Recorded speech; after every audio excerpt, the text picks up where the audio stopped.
Yo, guys, what's up? What's up? David will join us in just a couple of minutes.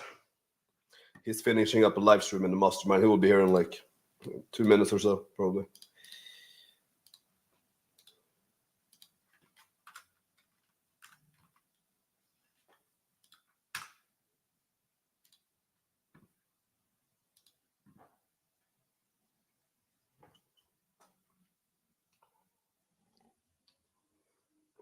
Fuck, this is warm. This is some really warm coffee.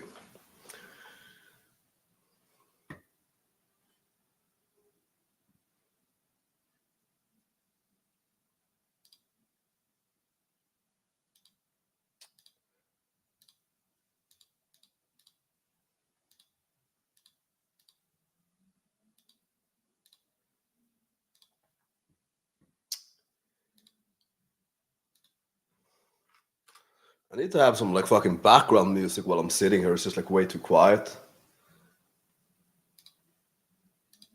It's like uncomfortably quiet when there's no one talking, especially when you're having like these noise canceling headphones.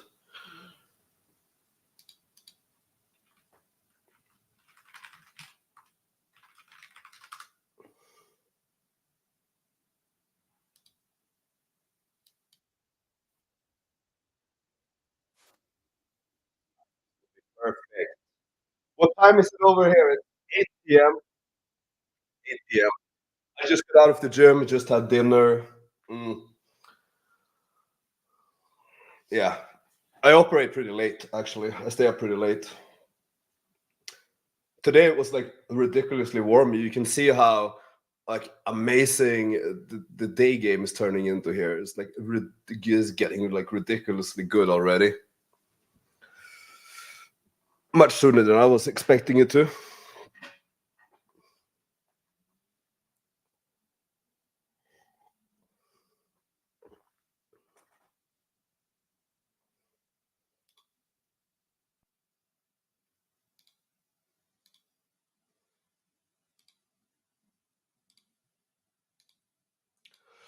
I've been told that I'll have the best experience of my life here. Yeah, but bro, like if it's not here, then what? Then where would it be? If not here, then where? Of course.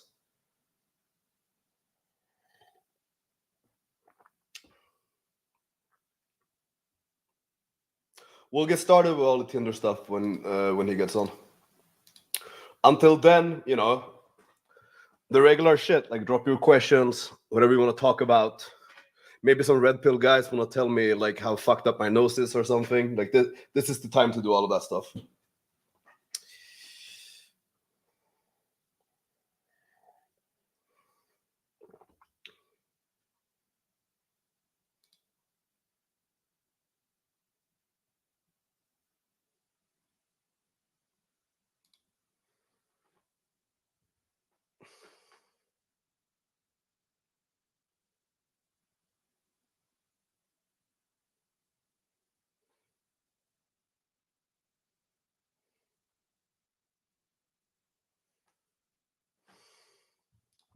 What happened to the girl who was seeking something different now? Oh, I haven't spoken to anyone since yesterday. Like I'm only using these fucking apps when I'm doing the streams for you, really. We'll see. How much deadlier are you after a Thailand trip? I would say a fair amount deadlier for sure. Uh, how do you actually cold read? What are you looking for? What are you looking at? And can you recover if you make a wrong cold read? So I think it's. I mean, obviously, I think it's actually a really bad thing if you have a bad cold read, because I think you lose authority. I think you lose a lot of authority, and if you're like, I'm not looking at specific things. I'm comparing her to other girls that I've met in the past. So the cold reads are just based on experience. So it would be something that the girl is doing or saying or behaving in some way, shape, or form is reminding me of what another girl did in the past. And then I can use that to make cold reads, because if they're pretty much the same archetype, then the cold read is going to fit her as well.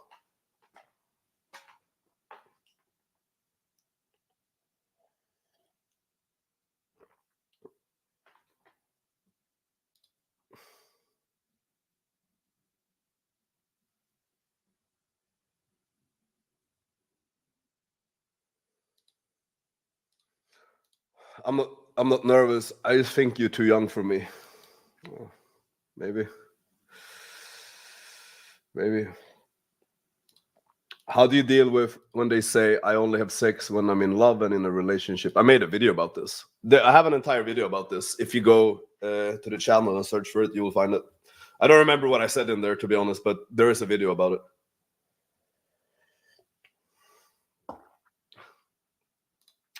A girl asked me for a cocktail bar recommendation in the city. I gave her a few options and told her she would love it. She replied, "What if I don't?" I mean, okay, like, okay. First of all, like, what's happening in the conversation? Like, is this the only thing that's happening, that she's asking you for recommendations? In that case, I'm inclined to say, like, who fucking cares? But if a girl would ask me, like, what if I don't, I would say, you will. I think it's that simple. You will.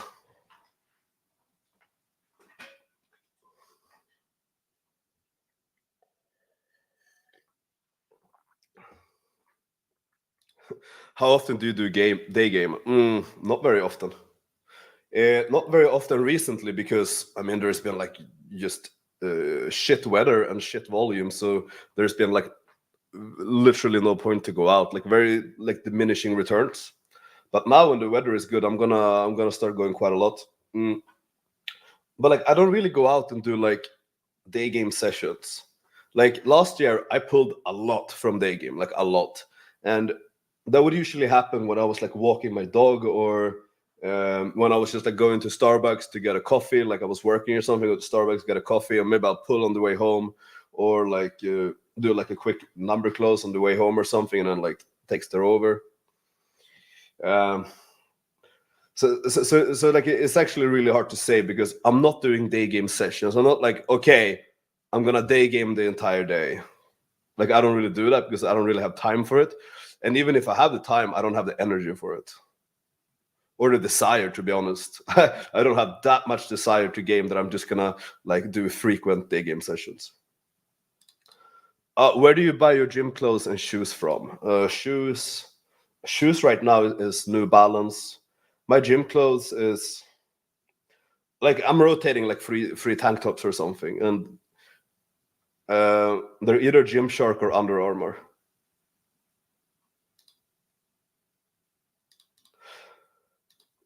How easy is it to flip OF girls that use Tinder for their business?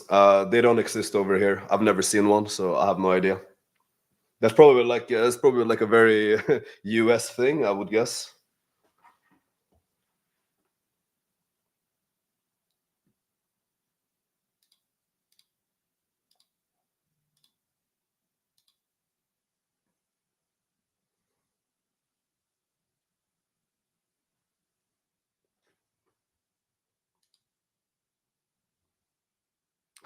I'm doing a live stream soon. Let's see.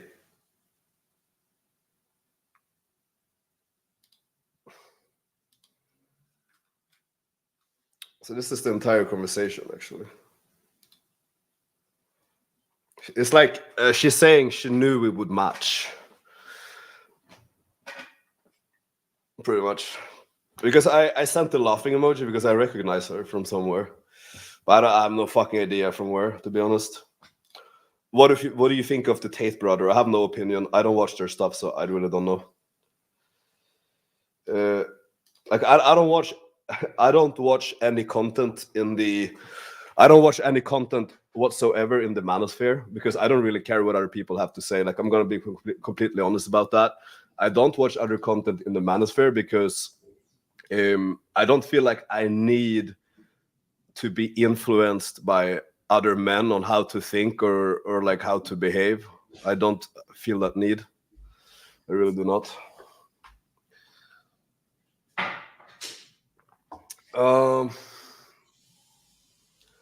can you provide a reason behind all your openers? Yes, I can. Sure. Can you show the context of the current chat? This is all context. This is the only context there is. There is nothing more to it, except for the fact that I think I've matched her before, or something, like, because I recognize it. That's why I sent the laughing emoji. But if you think in terms of like the chat history, this is all there is.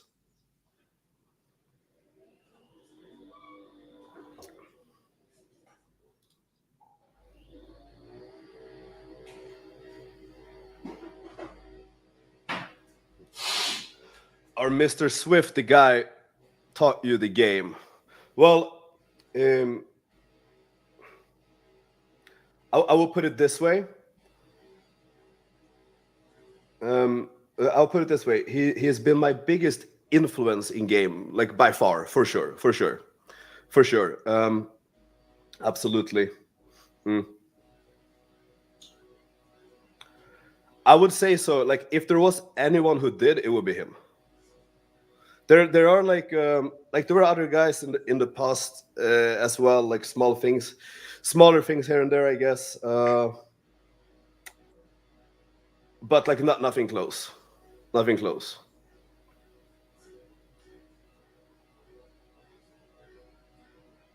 If I would say one guy, it would definitely be him, like without a doubt.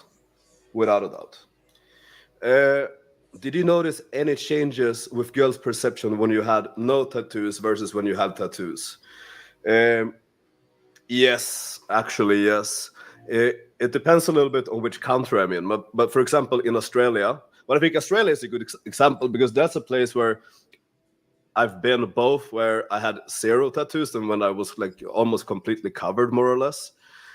When I was completely covered, the difference is that they think that I just got out of prison, and yeah, I mean that's literally like they will come up to me and ask, like, did you just get out of prison? So yeah. Other than that, like I think it helps with I think it creates a perception that helps with attraction for sure. I think in a way it communicates disagreeability. I think it does communicate that.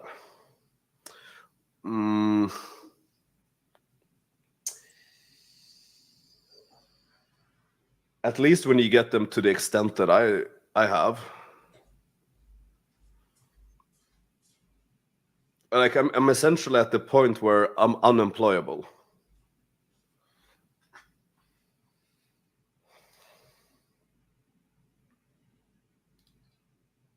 The only content I consume for game is UMP content. Yeah, awesome. Like, guys, don't get me wrong. Like, I would love to consume other content in the manosphere if I felt like there was something I could learn. But I genuinely don't think there is. And also, if there was, I will be paying them. I will be throwing all of my money on them for coaching. But I've yet to find this. I haven't seen anyone that I think I can learn from at this point. Absolutely not. If I did, I would be the first one to tell you, hey, this guy, he's amazing. Go watch his channel, go watch his content, buy his coaching. I would literally say that. That's no problem. And I would buy his fucking coaching myself, but it doesn't exist from what I've seen. It just doesn't.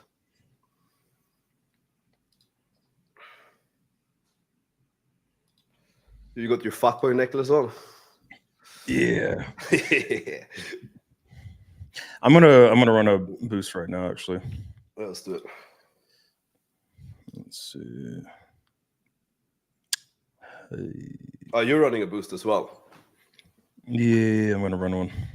Okay. All right, I'm gonna start mine. We have some combos from yesterday as well. Yeah, perfect. All right, let's do it. Use 2 boosts for 120 minutes. Yeah.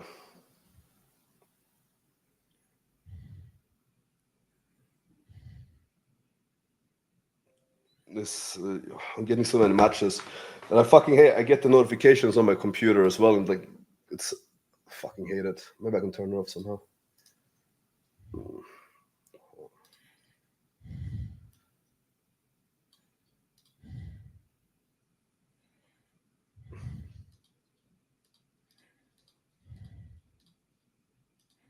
must be a way I can mute this shit. What are you muting? My Tinder notifications on my computer. Ah, there it is. Yeah. Okay, perfect. It's so loud. It's crazy. How many pulls a week give you a good balance of lifestyle and not burning you out? I mean, I think. Well, first of all, I want to make one thing clear, that I'm not thinking in terms of number of pulls. I'm thinking in terms of number of pulls of hot girls. Like, if like it could be like let's say if you stopped caring about quality, it could be like 30 girls a week. But I think 3 or 4 like fucking good, like hot ones, very doable, easily, without putting in much effort or getting anywhere close to burnout. I think that's very fucking doable. What would you say, David? What do you think is a good balance? Oh, I mean, it depends. What does it mean by how many pulls a week? Yeah, because you could pull a lot of gutter trash, or like, girls from like the gas station or something. But yeah, I mean, like, do you mean night game, like going out to night game and pulling, or? I think, look, when I was younger, I could fucking night game every single fucking night. But if you mean like fucking girls every day, or gaming, like what exactly do you mean? But good balance of lifestyle. I mean, I'm good with like 5. I'm good with 5 girls a week. I think I would be okay. On average, I'd be okay with that. Yeah. So like 5 days, I'll take 2 days off, take a break. Yeah. This makes sense. Alice, can you talk about the mindset of guys thinking girls can hear their thoughts? Maybe I'm wrong here, but it's all just body language, eye contact, and tonality. I don't feel like micro expression. Okay. I get what you're saying. So essentially, guys are paranoid that if they're feeling nervous, that the girl is going to notice. But the fact is that she's only going to notice if you're actually giving it away through your behavior. Like, you can hide it. You can absolutely hide it. I've had a lot of situations where I was feeling nervous as shit, but the girl is like, "Wow, how can you be so confident?" And I'm like, "The fuck? I'm actually not feeling that confident right now." I'm obviously not saying that, but I'm thinking that. So I don't think that like I think it was because RSD was talking about this entire thing of like the law of state transference, like the girl is gonna feel what you feel, kind of thing. Like they have some special like fucking telepathic ability, but that's not the case. They can only know what you are actually projecting through your body language and your tonality and stuff like this. They can only read your subcoms. They can't read your fucking thoughts. I think that's like an obvious thing, but there's this weird belief that girls can read your thoughts. They cannot.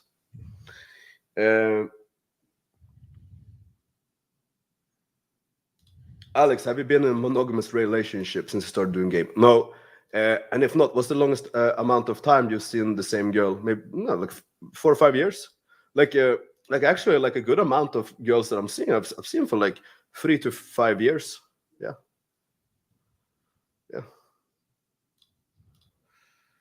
No problem. How often does Swift day game? I will tell you. Every time you walk inside a shop,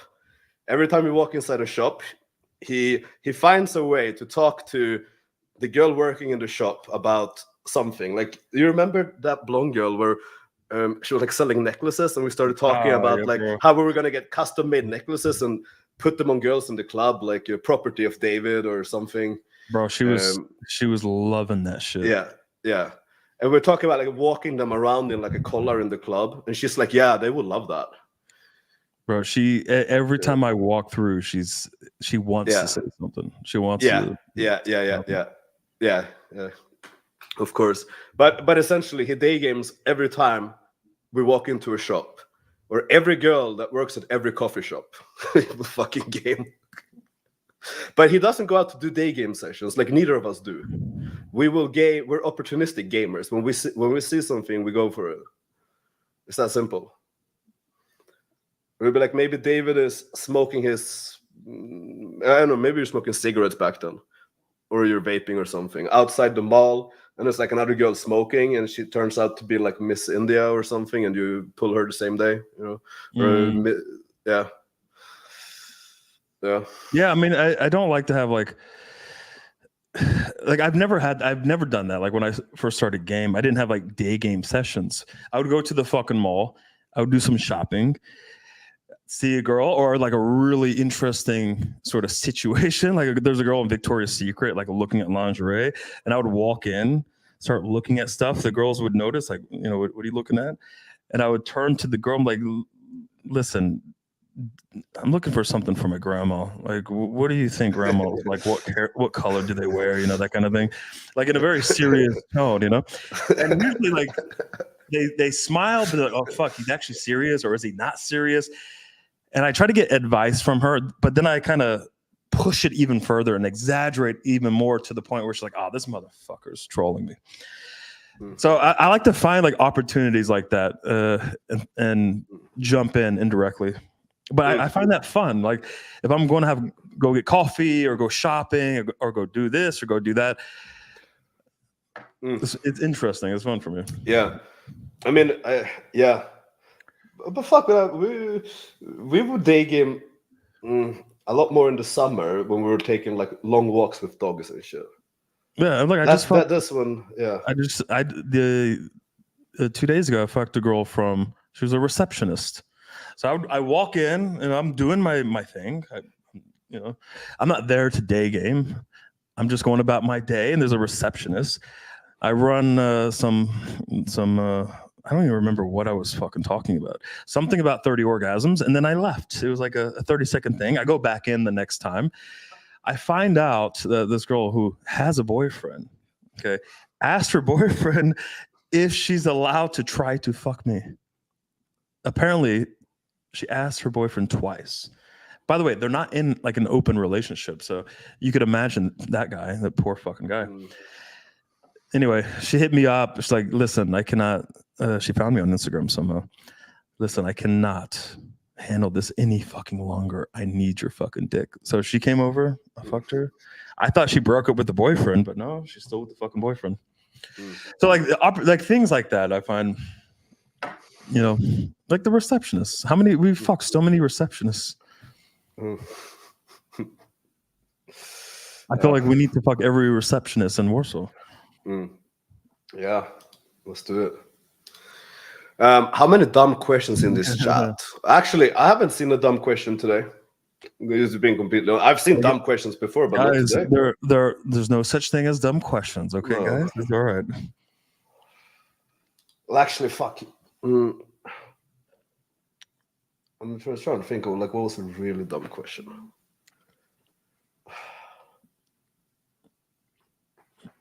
Not so dumb that I'm remembering it, so probably not exactly. Yeah. How you guys not run out of steam? Okay, well this is not a dumb question, by the way. This is a good question. No. This is the best question so far, probably. Oh my god. Well, what's the secret? That's I mean, we just love women. Yeah. You know what I mean? We just we genuinely like women. We genuinely love women. I mean, they're retarded. A lot of them are kind of retarded and everything, and that's okay. And we love them for being them. Okay, we accept who they are, essentially. No, I mean, like we enjoy the game part, but we enjoy the reward at the end. Yeah, the experience. Well, I have to be honest, like I don't do this for the fucking. I really do not. Because I could just, if I did it for the fuck, I could just have like a rotation girl over, like whenever. So if it was just for the fucking, then what's the point of like gaming? You could just have a rotation, right? Yeah, but also we like, I don't know about you, but like I'll wake up one day and I'll be in a mood for this type of girl.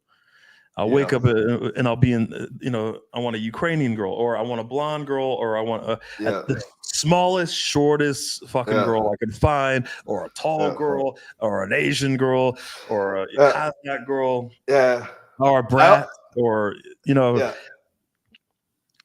So, I agree. I was just gonna say that I already have all of the all of the possible combinations already in a rotation, more or less. It's an arsenal. You need a full arsenal. Yeah. Yeah, it's like a but tool. It's like, what if you want to what if you want a midget? Like, you don't have a midget on your rotation, right? So you have to go out there and find a midget. Well, what's the definition? It's like under. I think the definition in Europe is like under 150 centimeters. I'm pretty sure I have, but if we're talking like under 140, where we're like probably like 4'5" or something. Okay, well, we're pushing the boundaries. I don't have. Yeah, I think maybe that's what I'm looking for.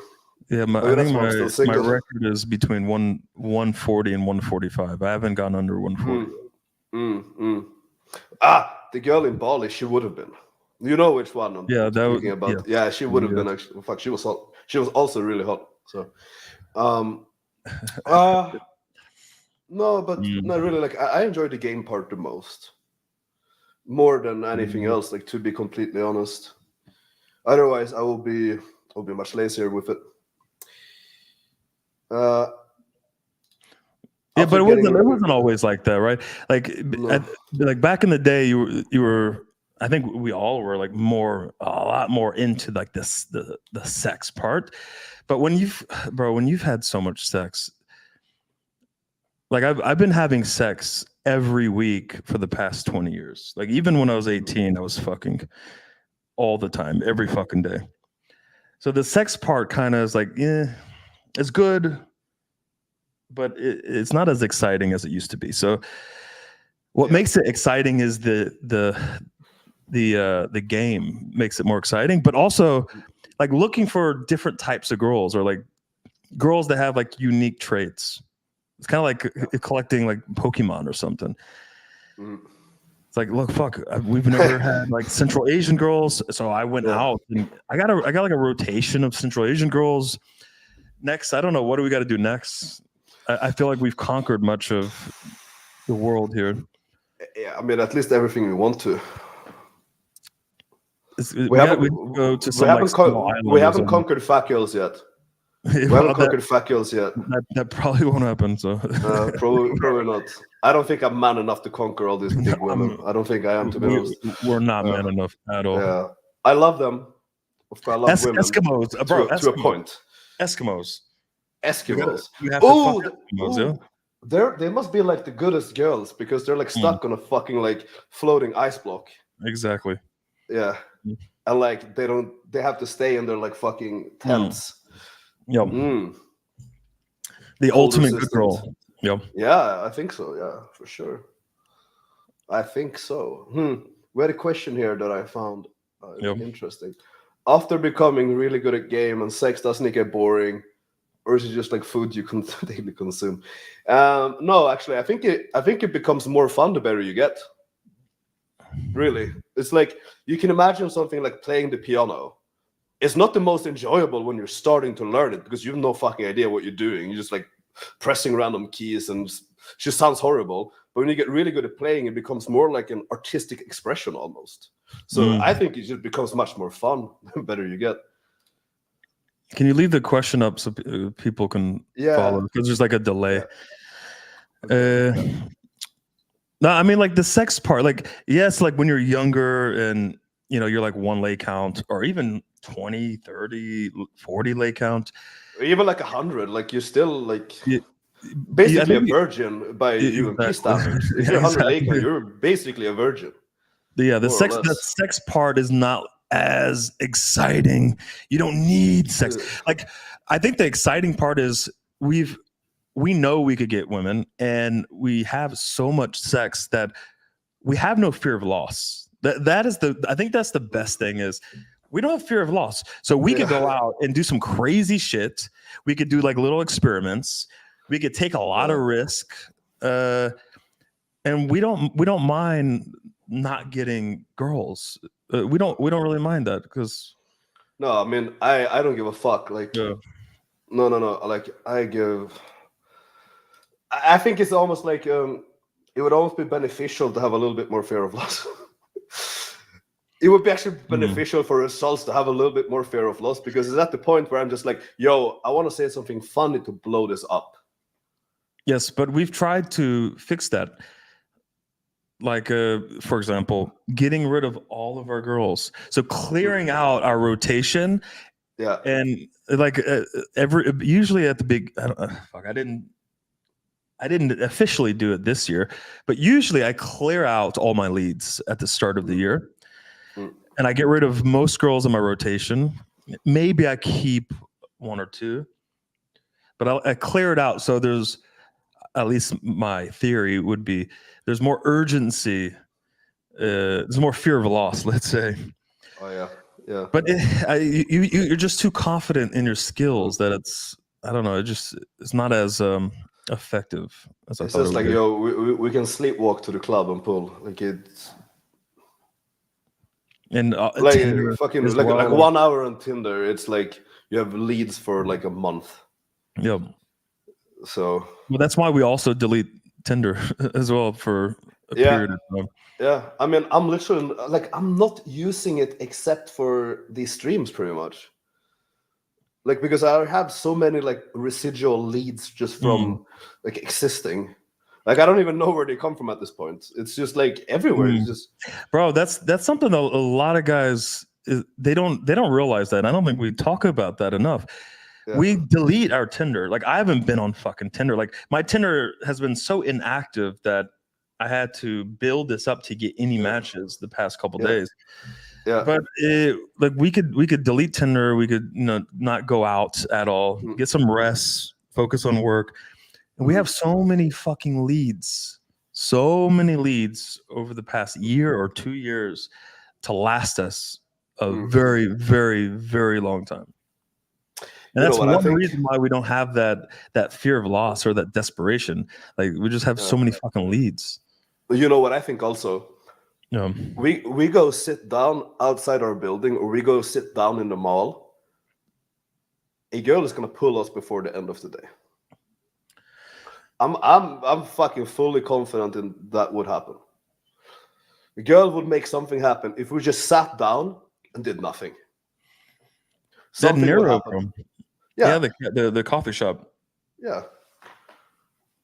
Coffee something shop. Would happen. Yeah. Coffee shop. Look, if I sit down in the coffee ship, I have all the contestants of Miss Universe showing up. But I fucking hate when that happens. You're trying to enjoy your coffee.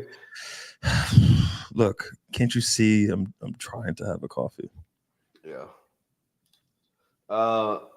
Okay. Well, first of all, let's take the validation. So you guys have the best infield out. Thank you.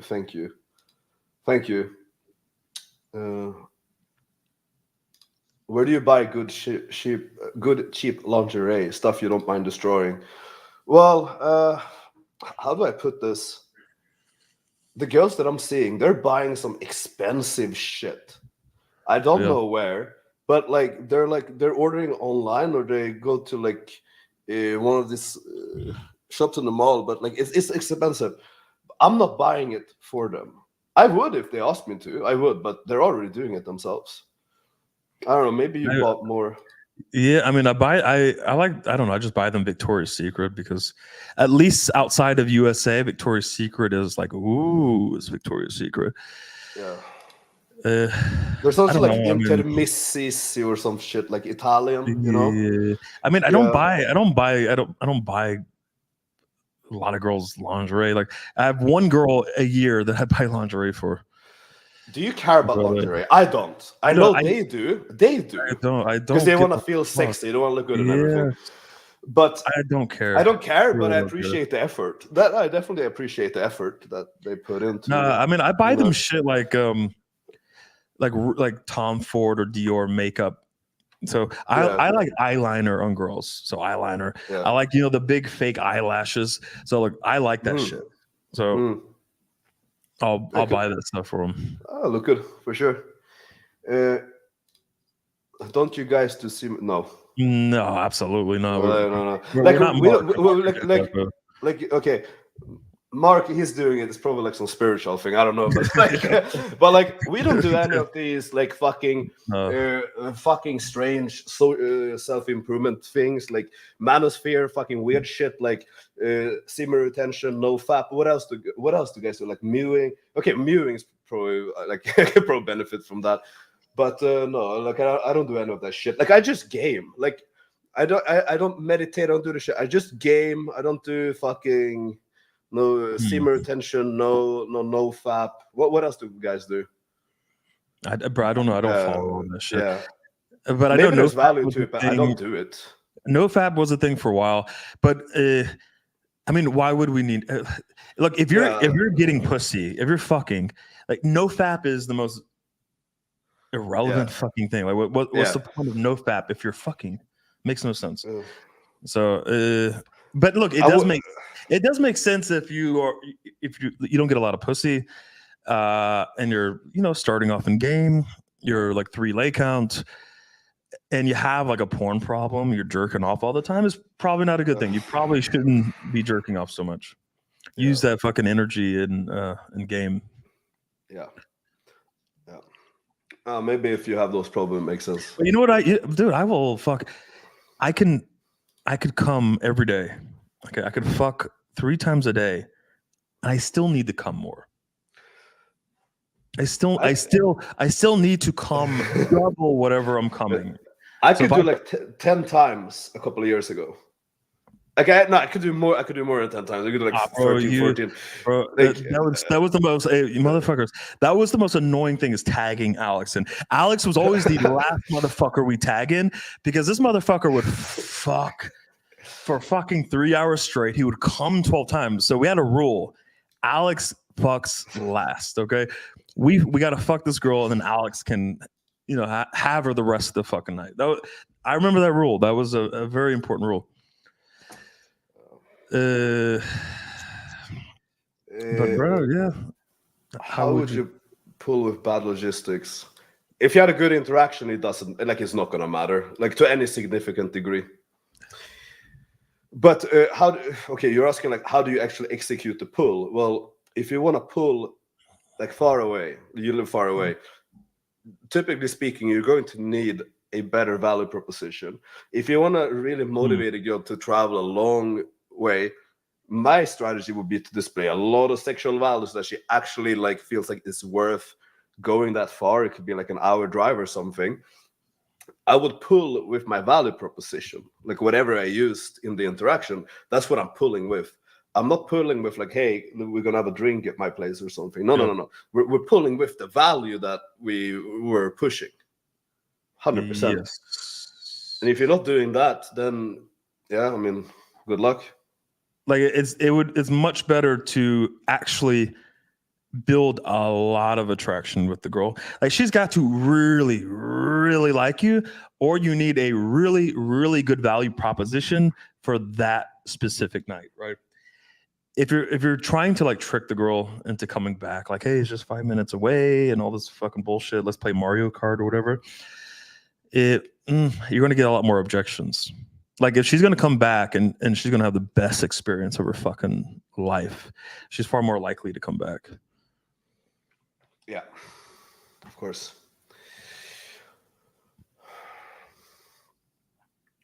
Would you recommend resetting your Tinder if you get 1 or 2 new better photos to test them out? Assuming you had bad yellow or you upload the new photos and I would, good in terms of visibility. Well, if you get 1 or 2 new better photos, I mean, I think you should replace all the photos altogether. So if you have 5 photos or 4 photos, if you can replace those 4 or 5 photos with totally new photos and better photos, then I would completely reset the Tinder. I mean, I don't reset the Tinder. I actually just buy new phones and get new phone numbers. Yo, so, I just matched a fucking pregnant girl. She has pregnant photos. She has pregnant. Oh, bro, we have to, bro. You have to fuck. You have to fuck her. You have to. Let's open the pregnant girl.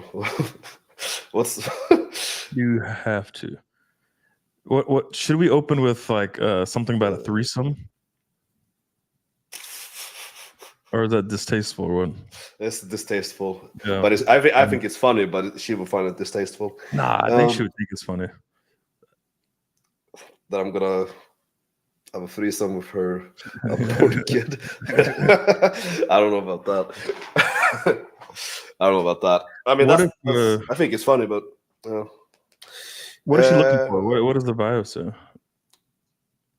Long term, but short term, okay. Okay, so she's literally looking for a guy to like raise her baby, but she's also short term. Yeah, the pregnant women are very horny. Pole dancing feminism. Pole dancing and feminism. But she's got some fucking great photos though. Yeah. But they're all like modeling photos with her like pregnant belly. Well, I think should we tell her that you have a pregnancy fetish or what? Oh, she opened me now. She said, "Hey." So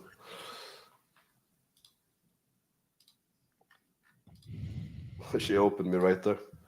All right, let's ask her, what are you doing right now? Yeah. Let's go. We could offer her some wine, maybe. Yeah, let's get her drinking on the pregnancy. I'm gonna open like 100 girls. Hold on. Yeah. I have so many matches. I'm just gonna like. I don't have time. We don't have time to like come up with creative openers. I'm just gonna send like emojis and stuff. Well, don't do the emojis. Send an actual line. Okay, so let's go with. I mean, my favorite line right now. Fuck, I should not be telling guys this. Okay, what are you doing right now? Is my favorite line right now. Well, let's see. Because what I got yesterday was, girls would actually invite themselves over. Let's see.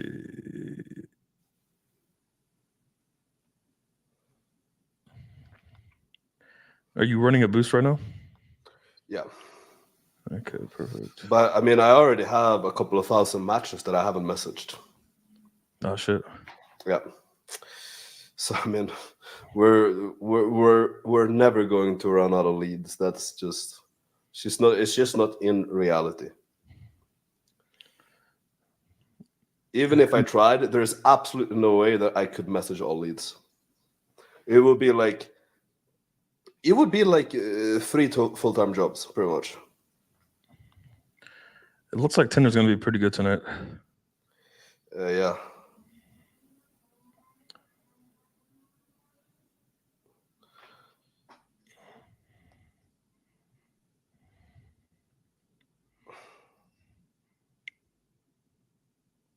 Maybe a little bit too good. I'm getting a lot of big titty matches. I don't know. It's just big titty night for me.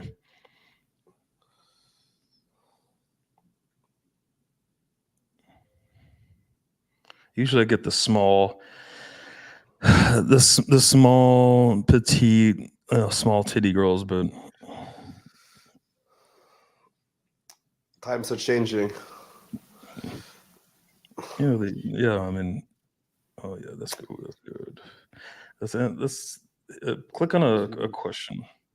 Let's click on a question. Maybe this one.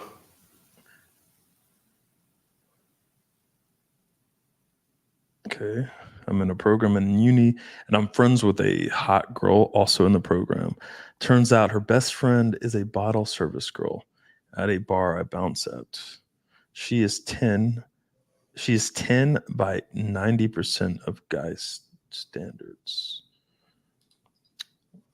She walks up to me and qualifies to me for 5 minutes straight. Well, what does that mean? What is she doing? Because I know a lot of guys think girls are qualifying to them, but they're not actually qualifying to them. Another girl opened me. That's just under the same thing. So for 3 weeks in a row, finally, I asked for her Snapchat and she gave it to me. How do I game a girl where my reputation is on the line? So you're a bouncer, and she is a bottle service girl. Yeah. Resting. Being pregnant is hard. She's really good with that. Yeah. Bro, I think okay. We have to. Yeah, Okay. Jake, we'll come back to that.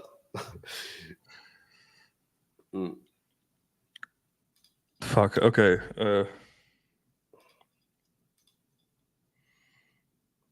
Something. I mean, you get cravings when you're pregnant, right? So, like, which pregnant cravings? Pregnancy cravings. Yeah, that's a very good angle. Oh, fuck it. Let's tell her that's why. That's why I swiped right on you. ...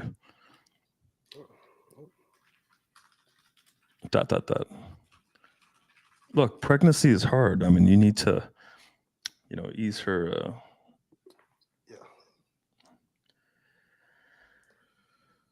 Let's see. Questions. How does David game those hyper conservative girls that he's posted about in the group? Is it any different? You like pregnant women? Say, I never thought I did before. I never. All right. I never thought about it before.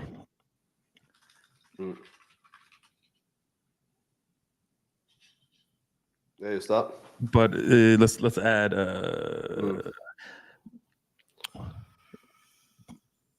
But it's really turning me on right now. Because this girl's this. Yeah, she knows that. That's like her value little proposition. Yeah, and also she's horny as shit. She's horny. Yeah. Let's see. All right. Do you want to continue on this one? Well, I'm opening 100 girls. Yeah, I mean, look, if she's actually walking up to you this often and qualifying to you, then you need to use that compliance and move it forward. I understand you don't want to go from 0 to 100 and risk everything, right? But you could take some compliance steps here, right? Like, again, I don't know exactly what she's telling you. I have no idea. But whatever she's talking about, get her to qualify a little bit more, right? Start talking about a topic that is less platonic, maybe not, explicitly sexual, but something that's a little bit more man to woman, a little bit more intimate, maybe. Tease her a little bit, banter a little bit. But I would just be thinking, all right, well, I don't want to go from, having a 5-minute conversation to like risking everything, which, I mean, that's what I would do. But if you don't want to do that, just think about wherever you are, whatever amount of compliance you have, what is one step ahead? And just keep doing that. So take one step ahead. All right, you have compliance there. All right, let's take it a little bit further. Okay, you have compliance there. Let's take it a little bit further. You have compliance there. So you're going to do that until you're actually sexualizing or inviting her back to your place after work. But it really depends on what exactly she's fucking saying to you. Yeah.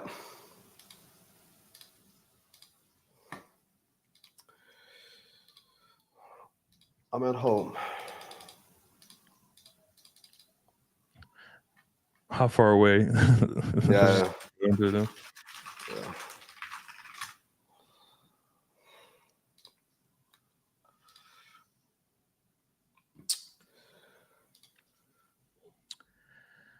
I wish you guys could actually understand how my Tinder is fucking popping off right now.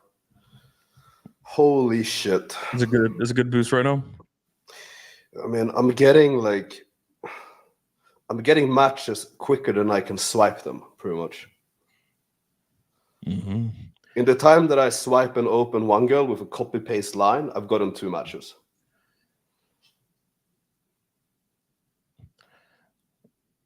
It's fucking crazy. Oh, this girl. I'm probably matching the same girls.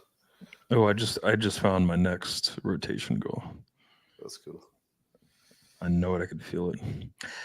Let's see. Yeah, I've been really fucking inactive on this on my Tinder. Need to build. I didn't use it from like September or October to like 2 weeks ago. That's the thing, guys. If you're not very active on Tinder, you're not very consistent. You're going to get less matches. Like you have to run boosts, you have to swipe, you have to message girls right away, and you have to be consistent with that. You know, you take a couple weeks off, you're going to lose a lot of matches. They're not going to show you in the queue, right? Ooh. It must be really hard, Alex. Sorry. Yeah. Hey, reply to the pregnant girl. Yeah, she said she responded good to know. Okay. Find her again. Just tell her it must be so exhausting being pregnant. Let's run, instead of a coconut oil booty massage, let's run a coconut oil belly massage. Belly massage, yeah. It must be so exhausting being pregnant. Yeah.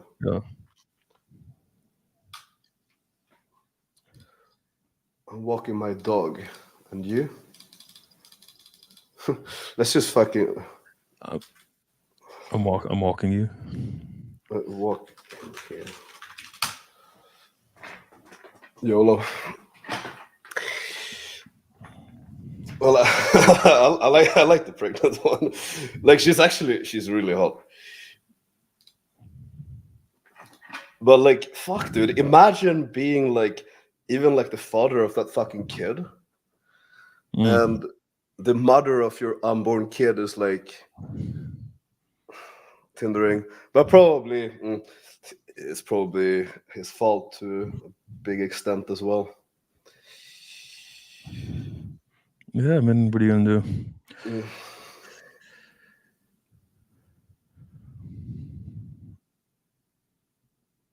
I mean, if you're a woman and you're pregnant, you'd be running. You have to, right? Yeah, of course. Pregnant girl game.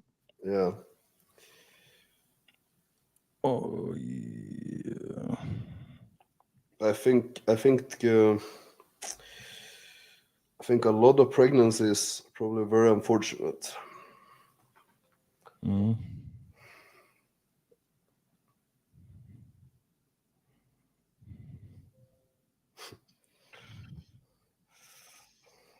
Most guys should try to get a dog first.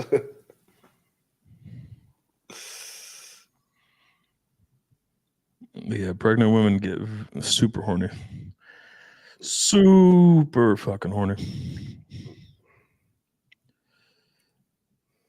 Okay, I'm gonna take a break from opening because I think this could actually get me banned at this point. Yeah? I opened like 70 girls with the same opener. Bro, I did that. I did like 300 of those openers. I'll take a little break. I'll take a little break so we can go through some questions. Yeah, let's do it. When would you use, if you're too nervous, I totally understand.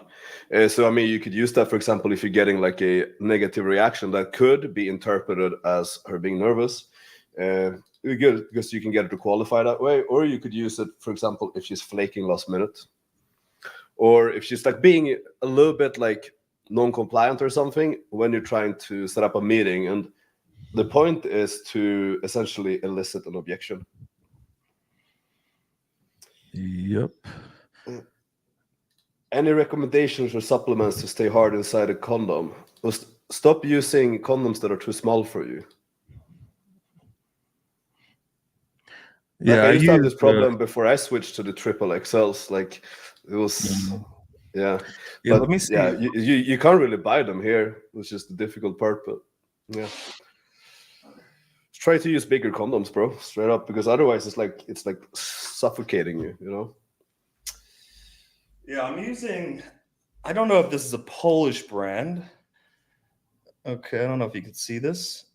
Preventivo. I've seen that in other countries as well. I don't know if you can see this. Yeah. So, look, don't get like I've tried the large, I've tried the XL, too small. Okay, if you want some real comfort, unless you're kind of a small dick guy, get the 2XLs. You have a little bit more space if you're not like a 2XL dick kind of guy. You could try Magnums, but supplements. What do I have? I have maca root. Let's see, I have maca root.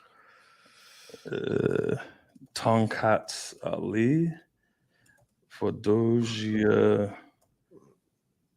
She responds, Something. yes, so much. I feel like I am only to incubate child. I don't understand that. She's using a translator, I think. I think she means she feels like her entire existence is to. Okay. I feel like I'm only to incubate child. Yes. Well, tell her that. there's more. We'll tell her. In that case, we're going to have a night that's all about you. That's cool.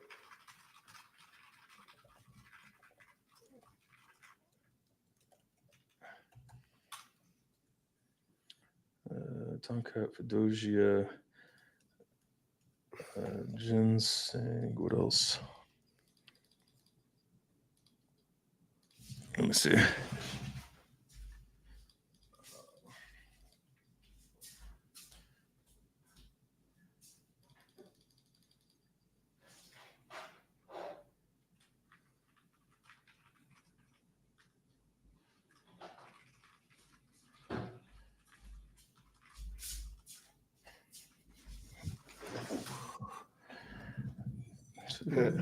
You dominate.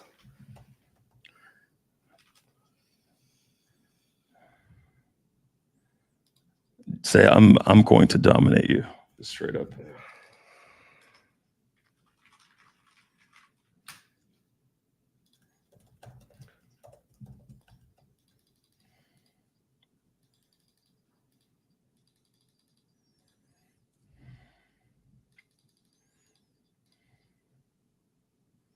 She's responding already.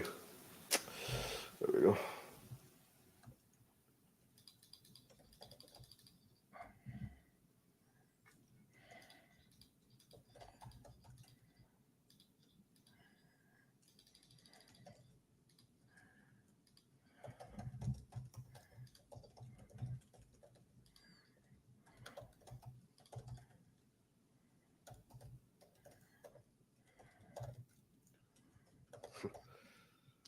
The pregnant girl is being bratty. Where? I don't think she is. Well, she's not being bratty. No, not whatsoever. She's very compliant. Yeah. I mean, there are a couple of things. We could just move it forward, or we could get her to elaborate what exactly she's into. Yes. So let's say something like, perfect. What kinks or fantasies do you have? Yep. Let's get her to invest here so that we know exactly what she's into, so that we can actually create the value proposition to close her on at the end here. This is what we were talking about earlier, when we, like, how you can pull if you're living far away. You need to do this little, let's say, fantasy search and like figure out what she really likes. And then if you're able to give her that, it's not gonna matter if you live fucking 4 hours away, 2 hours away. Like, she's much more likely to come. Of course. Rape role play. Jesus Christ. There we go. All right. For all the inexperienced guys out there, this is one of the most common fantasies and role plays that women have.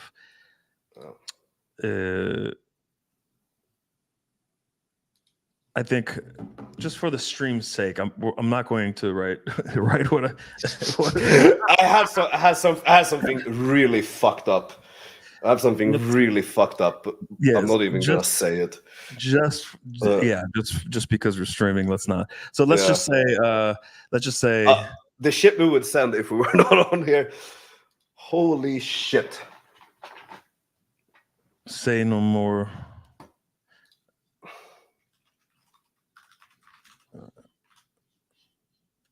Let's write say no more.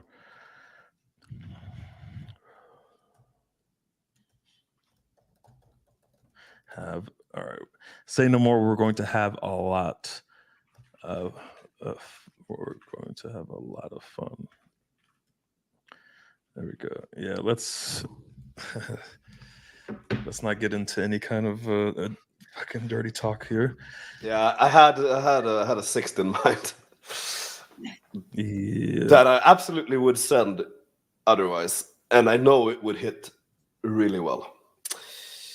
I'm not even going to talk about it. How far away are you from Slot 44? 30 minutes. How long do you need to get ready? Yeah. Could do that. Yeah. Let's try it. Yeah.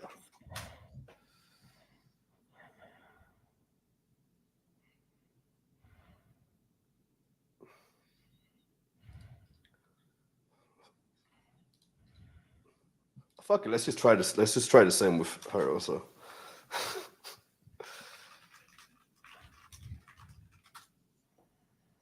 Let's try.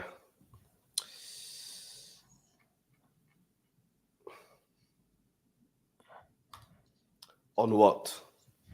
The translation from Polish, I think, would be for what. She's asking for what. Best experience of your life. Yeah, let's do it. Yeah, the best experience of your life.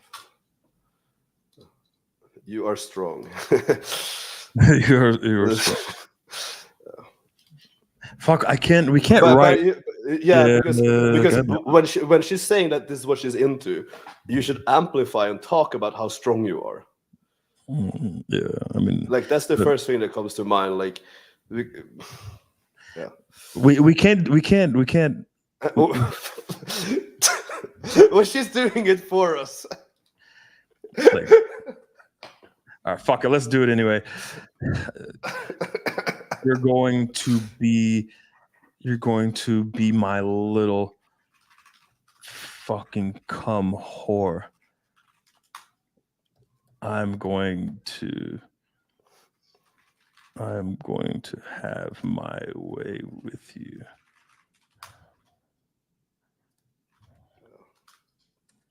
All right, we'll do. Oh fuck! It won't even let me send that in the fucking chat. All right. This comment has failed to post. All right, so this is too rated R for fucking. Yeah. Fuck it, YOLO. Yeah. This is for entertainment purposes. By the way, she's hearting all the messages. I don't think you can see that on the screen, but she's hearting everything. I should, of course. Yeah. Please tell me more.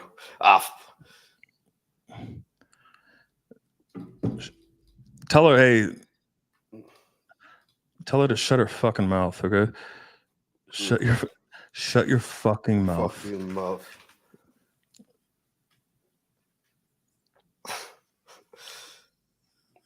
Something we can tell her to do something also. Like we can tell her to actually like do something to move it forward if under this frame also. Like we can use we can use the entire theme to create like an assertive soft close or something.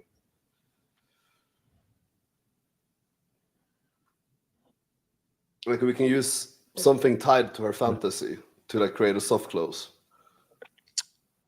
Like what? I don't know. That's what I'm thinking about.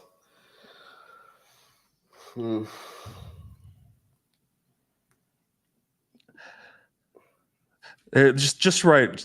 Shut your fucking mouth. when you come here, just do what I tell you to do. Yeah. Okay, look, normally we wouldn't send this specific message. We would have some other let's say sexting, but for Bro, the sake of this girl belongs to the streets. no, she's just a normal. She's Yeah, but a, you see, this is the thing.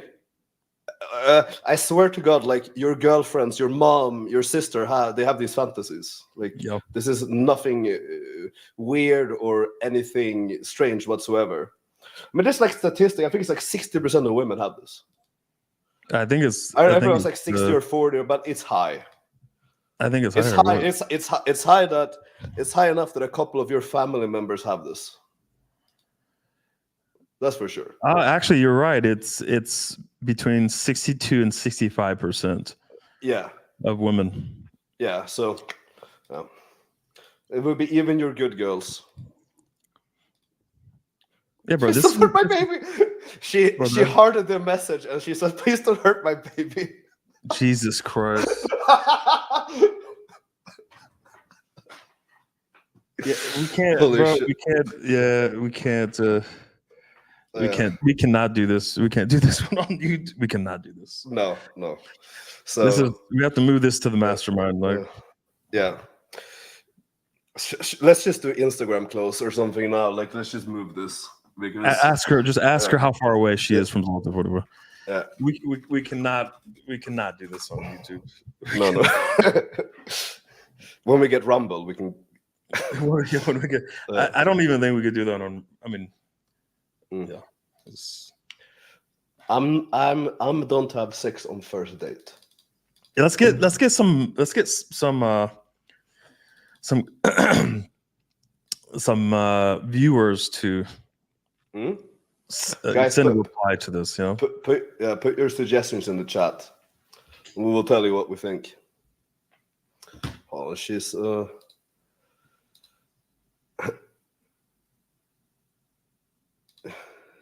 yes, slow.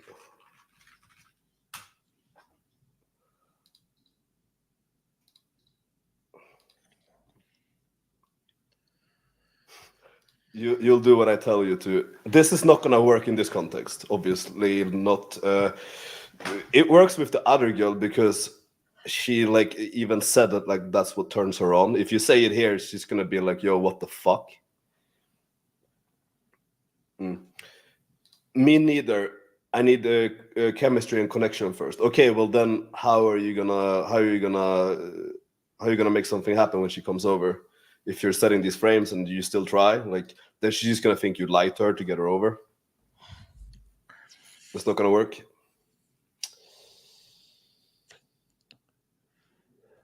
No, bro. This is another girl. But I understand why you think that because it actually looks very similar now. Yeah.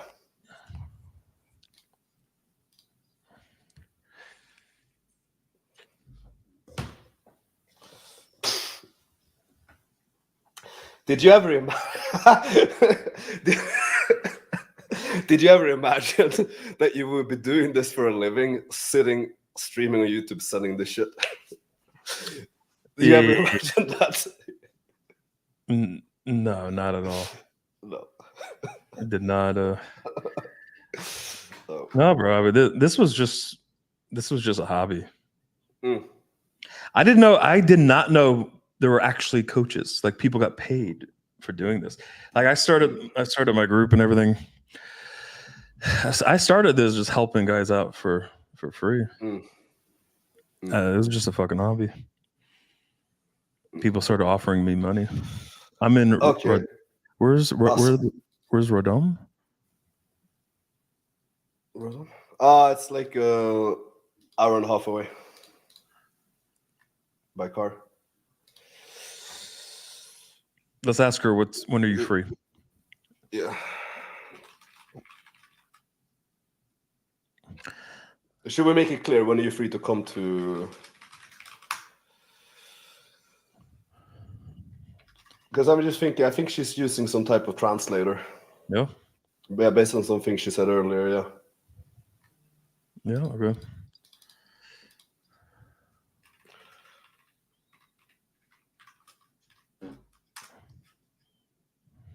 All right, guys. What do you think, guys?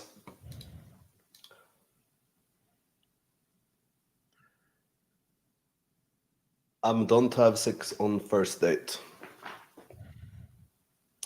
Maybe we give them some principles. You don't want to send a message where you are fully disqualifying sex. You don't want to send a message like that, because then she's going to think that you lied. So you need to find a way to frame the message in a way that she accepts that there can be a slight possibility of it happening. Very important. It's really good if you can find a way to put some value in here.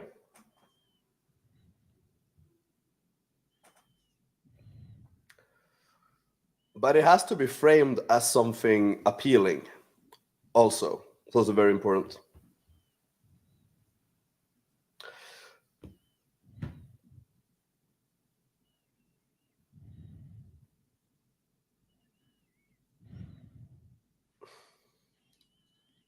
I don't need to fuck you to give you the best experience of your life. It's not too bad. It's a good idea. Mm-hmm. It's a good angle. It's actually a really good angle.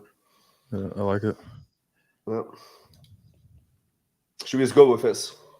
I think we should. I think his is the Maybe best right now. Yeah, I like his the most. Yeah.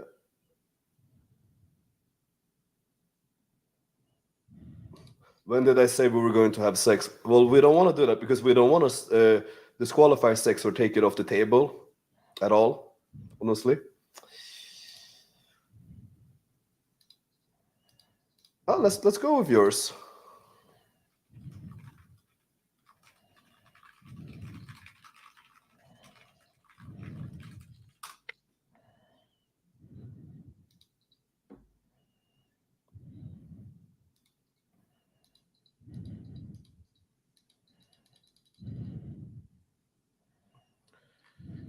I have a lot of. Hold on. I'm gonna open some more. Yep.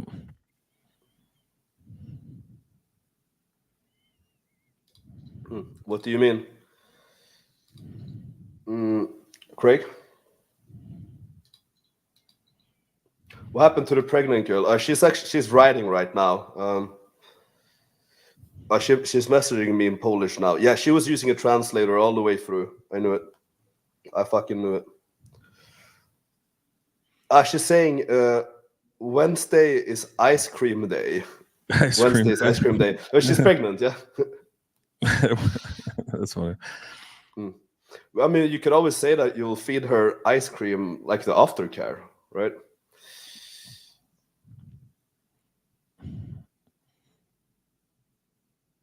Maybe you should go have ice cream with her. Yeah. Actually, forget about all of this. Can we get to know each other over ice cream first?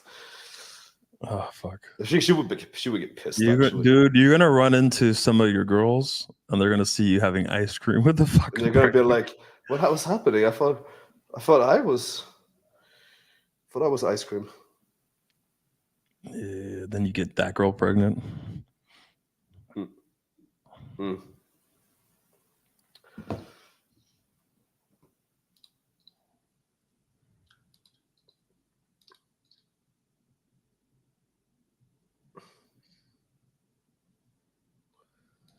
It's a Polish rhyme innuendo. Aha, okay. I didn't know that.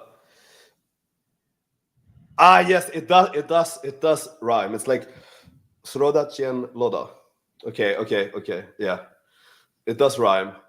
So yeah, exactly. So I think she's just like I think she's like saying like Wednesday is good, like based on that, or like it means Wednesday is dick sucking / ice cream day. Oh shit.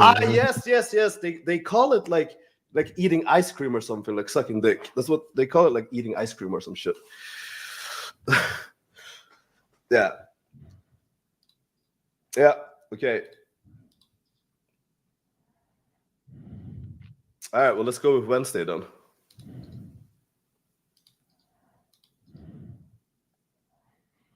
Please don't hurt me. Are you gonna hurt me? If you like. I fucking love. Fucking love. I fucking love. Yeah. We can move her over. I think it's time. Yeah.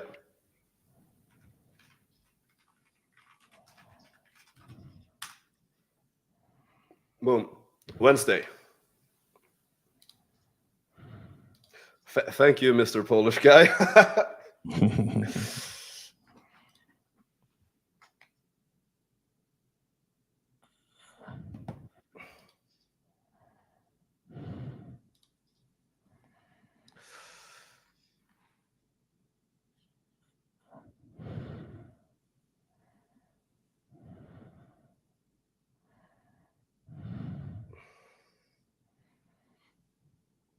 All right, where's what's his name?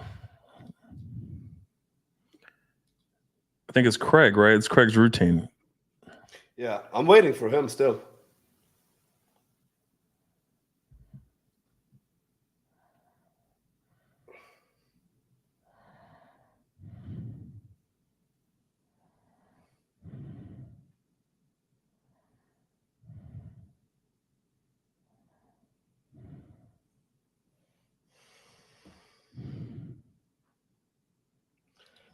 On a night out, some girls are just not into you, and I don't think you can game them and make them interested. But instead, you can game girls who are like you. Isn't that the case in my game?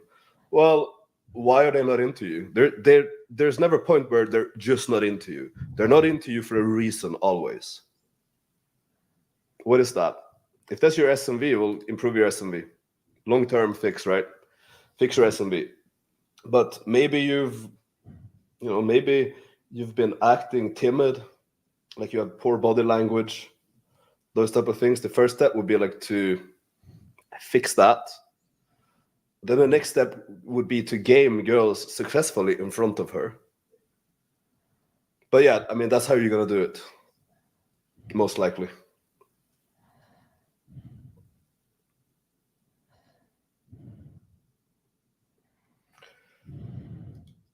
Okay, can do an option close with a platonic option and oral. I'll put it in chat.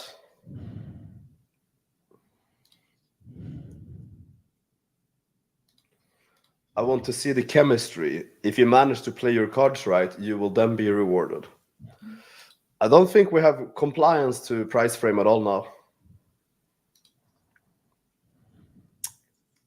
Or can open loop it.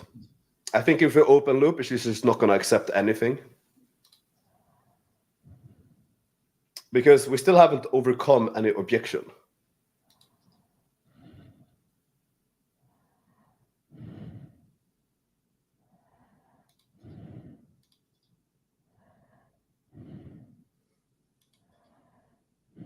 Character limit in chat. Okay, put it in multiple options. Put it in multiple messages.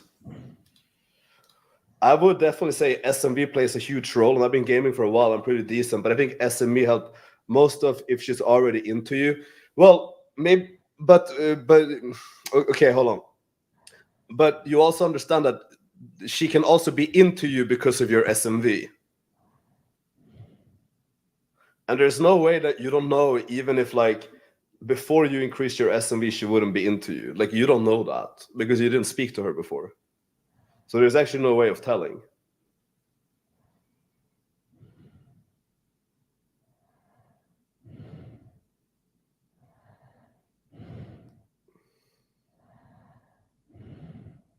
But yeah, like first impression is super important. That's why you need to look good. You know, both in terms of like you need to fucking get the best body that you can, wear the best shit that you can find, have the best body language you can have. That's all you can do, right?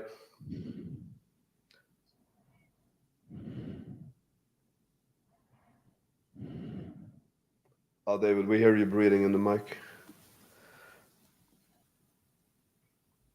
Really? Yeah. I don't mind. I like it. It reminds me that you're still there, still alive. I don't mind. I'm swiping. David breathing like a tank. Breathing like tank.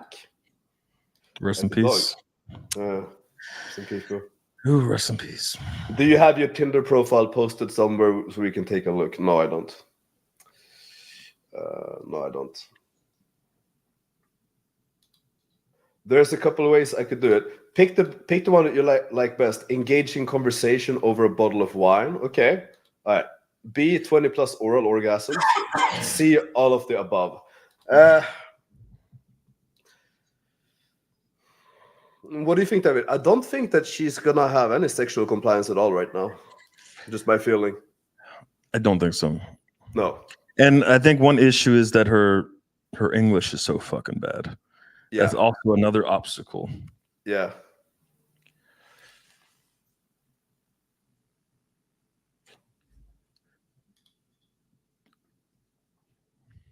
I mean, this would be very good if it just wasn't in this context, of course. But I just think that she's not going to be receptive to it.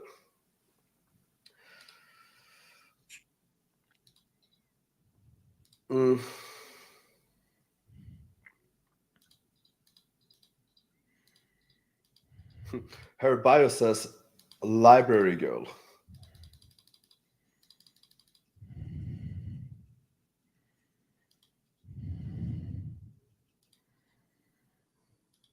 Library girl, this one? Yeah.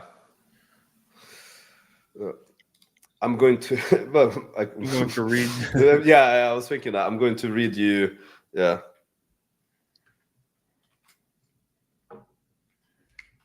I'm going to.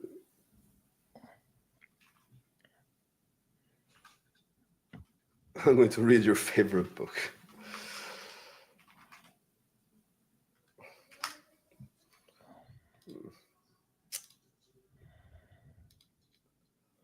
We can start with an engaging conversation over a bottle of wine.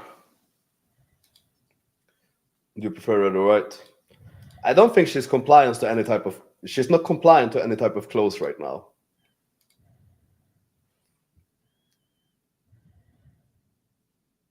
I would take any type of clothes or any sexualization off the table now, like right now. Because she just gave sexual non-compliance. So if we go with that, it's just going to create more.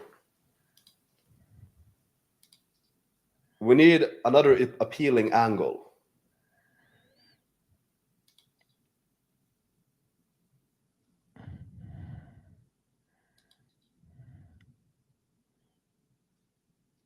Can you take something from her photos or bio? Because I can't see anything. Yeah. Oh, there's a book here, but she's holding it. It's like mirrored, so I can't see what it says.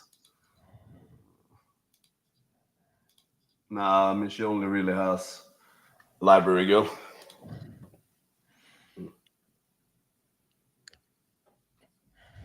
What if write a sext about how you're gonna read? You're gonna read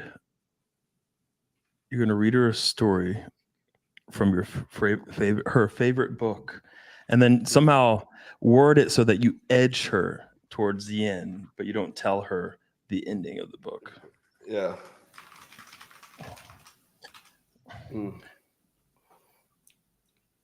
I'm going to sit you down. I'm going to sit you down and read you a story from your favorite book.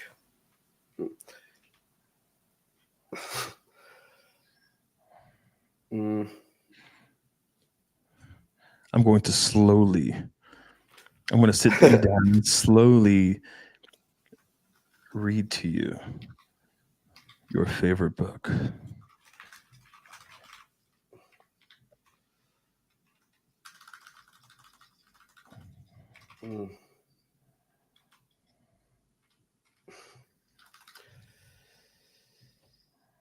Each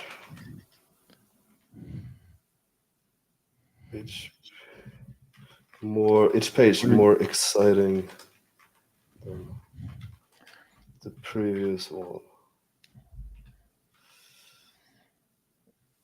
We can't see you exactly. Read it out because we can't see what you're writing. You can see. I said, I'm going to sit you down and slowly read to you a story from your favorite book. Each page more exciting than the previous one. I want to add in something like how, as the story is progressing, the tension is building up, kind of thing.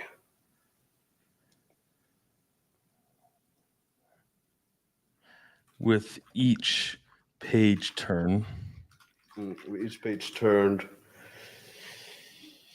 you can feel the tension build up to the hitting point where you need closer and closer to the end. Build up as you get closer and closer to the end. You cannot handle it any longer. You need the what's the word for it when you find out like the end of the story?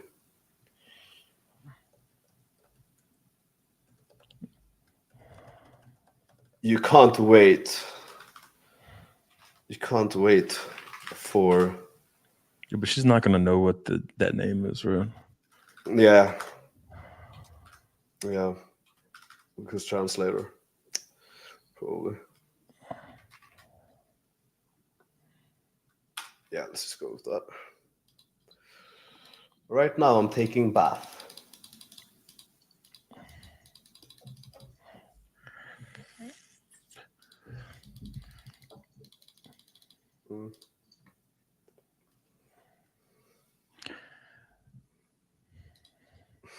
My nails.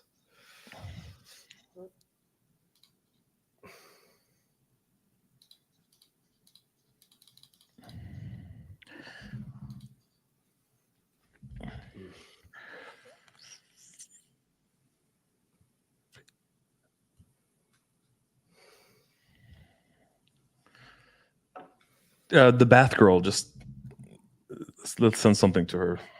Yeah. Right now,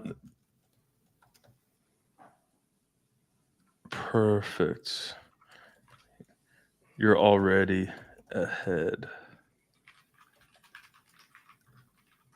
Let me know how long you need to get dressed and ready.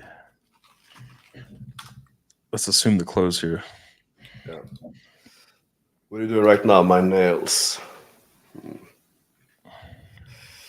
Think something about like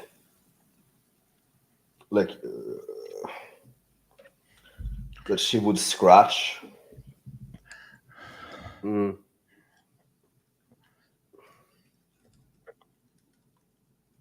Sounds like I'll have to tie you up to keep you from scratching.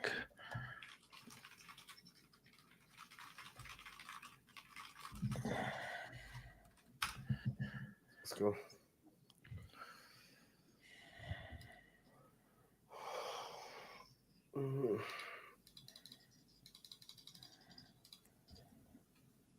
I'm so dead today. Yeah, bro, me too. Yeah. I'm so fucking dead. What is the plan? Fuck it. The best experience of your life. She can give an objection if she wants. Or we could ask her. Like you can get her to say what she would like, basically. Wouldn't it be more exciting if I keep it a mystery until you're here? Yeah, there we go. And then if she really wants to know, we could talk about how open-minded you are, sort of thing.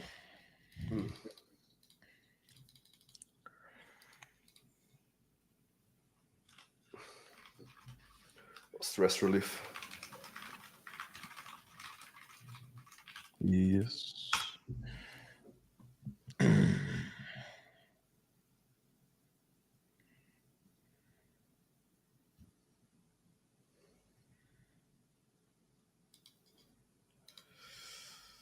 There's no better cure than getting fed. So how come I found it?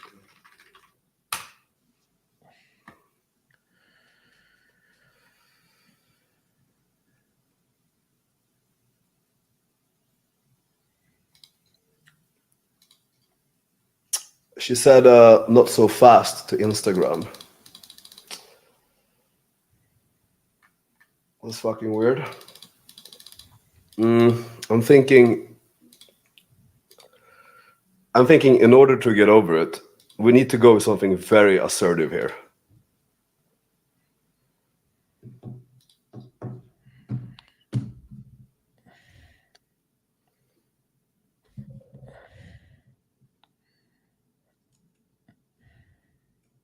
Watch your mouth. Yeah.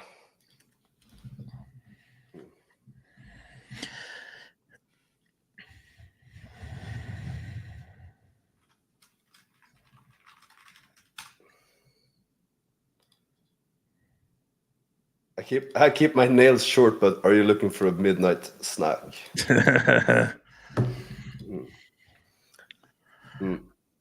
I'm very hungry. I'm very hungry. I'm very hungry. I really want I really want something juicy in my mouth. Something mouth watering. Oh, she doesn't know what the fuck. Yeah. Yeah, fuck it. Let's go with that. Let's go. I agree. Okay, nice. How far away are you?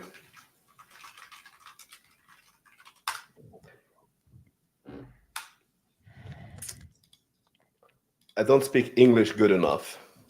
Fucking hell. Yeah, I know it. Bro, that's the annoying part about fucking texting. Yeah. Here, you know? Yeah. It's you have to really fucking like limit.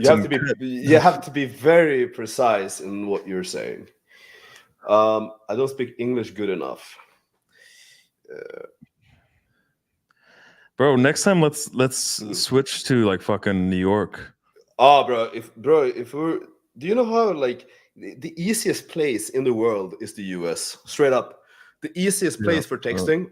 Like I've been in the US for over like probably like a year and a half combined, and like that was by far the easiest texting. You could just open girls with like, "I'm going to destroy you," and they would be compliant as fuck.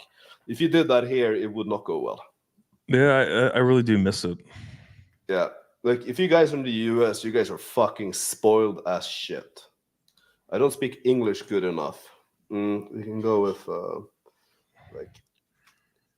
Well, we could look at... I'll read you a children's book. Fuck it. I'll read you a children's... With lots of pictures.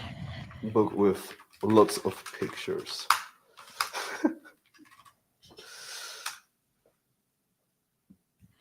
How do these girls feel safe coming over from Just a Few Minutes? There's no problem. No. In get fact, get this entire thing of safety out of your fucking head. Yeah. It's not a factor. Yeah, I mean, I've had girls. I remember one week where I had almost every girl message me right before they came over or while they were in the lobby. I'm scared. Okay. Now, if I didn't have much experience, I would probably be thinking, oh no, it's an objection. I have to like build comfort. I learned very quickly that the girl being scared is actually a good thing, right? It builds tension and excitement. They don't want you to build all this fucking comfort with them. Look, it's one thing if you're like in a bad part of town and she's saying here maybe in day. Yeah, that's fine. I mean, that is fine. yeah, just fucking get just number closer and Instagram closer. Because this is gonna be annoying fucking texting this girl. Yeah. She doesn't speak English. Yeah. But look, if you try to make girls feel really, really safe, if you try to build comfort, it's incredibly difficult to build that sexual tension. For her to have that sexual attraction is very difficult. She's too comfortable with you. It's too safe. Yeah, you don't want that tension. There needs to be a little bit of risk, a little bit of excitement.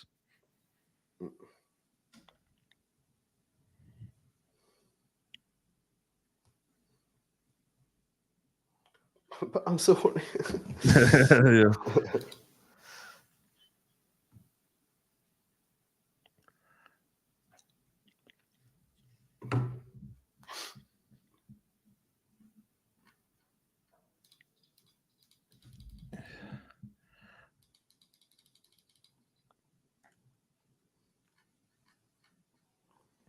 Let's get her to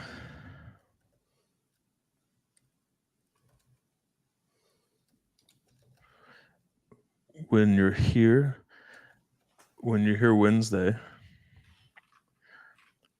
you better get on your fucking knees and beg for my dick. There we go.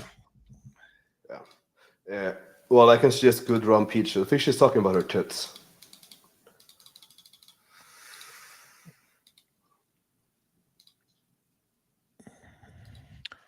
Good round peaches. If Polish girls are funny. Yeah.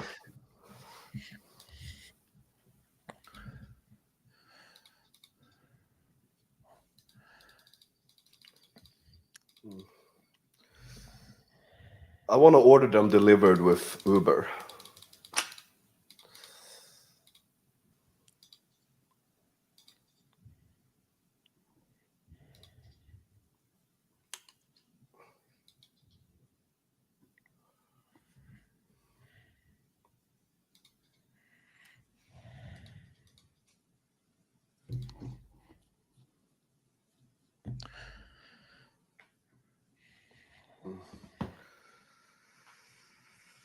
Or something like we get talking about her pussy with something like main course or like something, or like, you know, I'd rather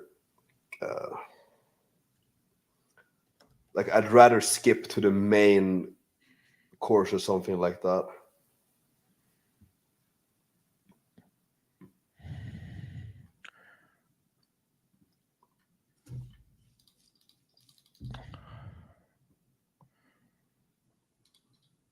There she is. I will beg for taking me.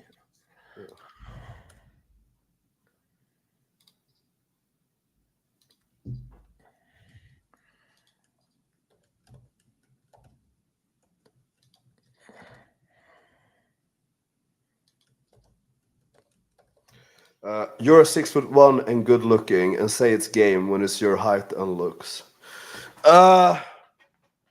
Yeah, I mean, it probably plays a pretty good part, and I would never like deny that, to be honest. Like, I would never deny that SMV is very important. I think it's actually super important, but I will also say that I was also pulling models in Vegas when I was fat and broke and essentially like homeless, borderline homeless. So no, sorry, but it's just not true. It's just not true. I mean, there's a lot. I mean, there's a lot of good-looking guys. Yeah, there's a lot of good-looking guys. There are like better-looking guys than the other that have garbage fucking game. I mean, bro, if that's you in your photo, you're very good-looking. You're very good-looking, bro. Don't tell me we're getting. What are they called? Are they black-pilled? What are they called? Black pill. We're getting black pill. Yeah. I hope we don't get the black. But pill. I mean, but actually, like, yeah, I'm 6'1". Yeah, it's good. I'm happy I'm not short. I'm very happy about it, to be honest. I would Yeah, but fucking hate that. you I also would go hate to that. you go to the gym every fucking day the Yeah, past several exactly. years. You Yeah, lift every single yeah, day. You yeah, eat healthy every fucking yeah, day. You yeah, dress well, or yeah, you dress your part, the fuckboy part. yeah. You have great subcoms. You have great confidence. You understand women. You have experience. Yes. Blah blah blah. Yeah. Uh, Yeah. I mean, so actually, we can talk about this. Actually, I like it. So I can tell you what I do to get into the chat status with the girls here. Literally, um, track your calories every single day for like 4 years, without failure. By the way, go to the gym for like 2 to 3 hours a day, 6 days per week. Do cardio 7 days per week. Eat clean every day. Spend a stupid amount of money on clothes, um, and be consistent for like 3 or 4 years, and you can also be that. But I had lower SMV than probably every single one of our students before I started doing this, and I was still getting amazing results. Like I was literally pulling in fucking Playboy models from Cold Approach while being fucking low SMV, fat, and like probably smelled like shit too, to be honest, back then.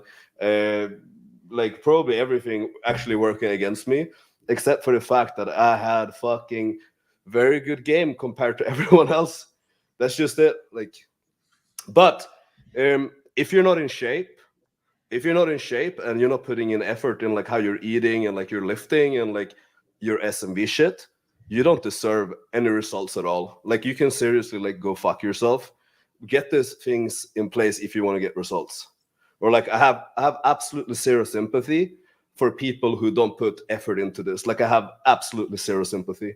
If you're the type of guy who thinks you're gonna like sit at home and like watch some YouTube videos and like start pulling like crazy just because I did, doesn't mean it's gonna work for you. You need to get these things in place. nah, bro. It's just you just have like a fucking. Yeah. I think what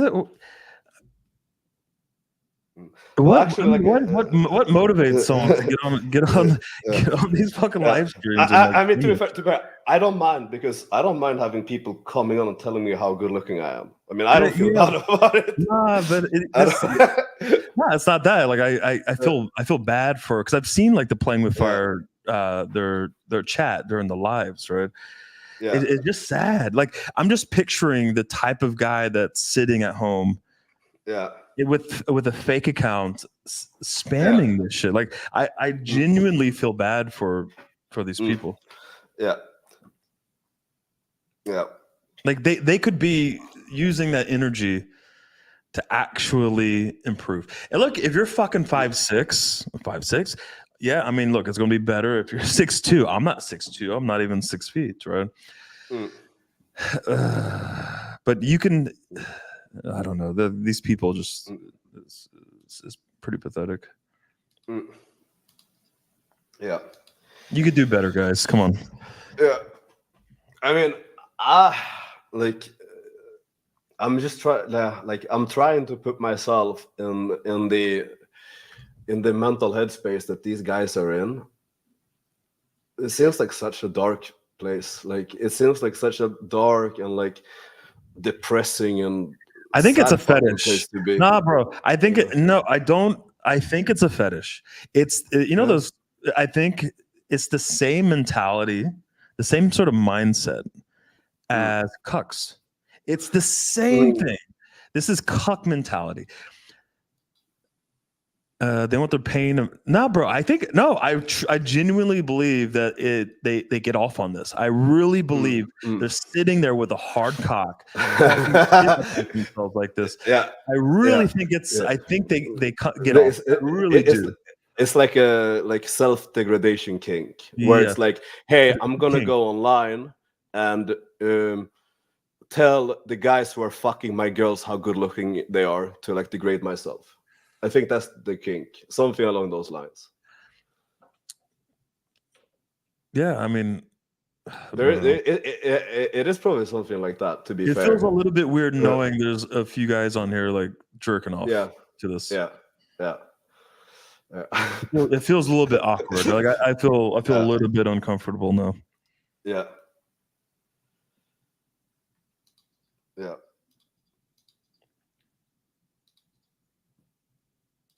Just get money for leg lengthening. Yeah. But they're too big of pussies to actually get the surgery, even if they had the money. Seriously, they still wouldn't do it. Don't do that. Don't get surgery. Come on. No. Of course not. Yo, Alex, how do you like your PC build? That's a good change of topic. Yeah, I fucking love it. I was looking at a new one yesterday after the stream crash. I'm like, yo, I'm gonna fucking upgrade this shit, and I have a fucking monster build that I'm looking at. It's probably like ridiculous overkill, but I could future-proof it like 10 years ahead. So why not? Yeah. Bob Lowley wants to talk about. He's going to talk about how small his dick is. I told you it's a fetish. I'm telling you. This is a sexual kink these guys have. He's immediately getting into D size. I don't have Instagram on Snap. Oh my god.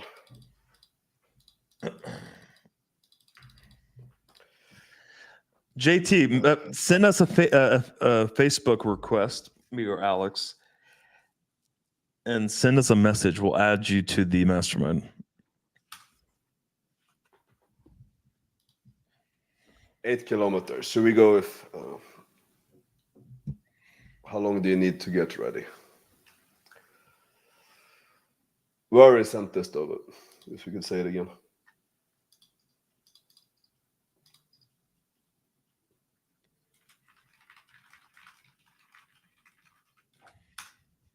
Let's try.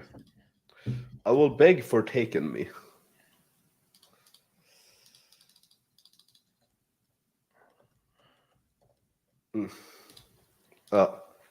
It's not for pictures.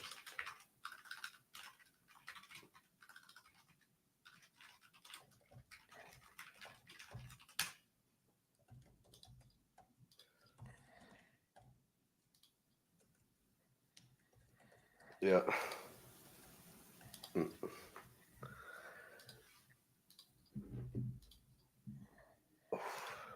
D size, hair, height, and face. Like, I like these guys. They're giving me so many compliments. I like them. I like them. Never stop. I like them.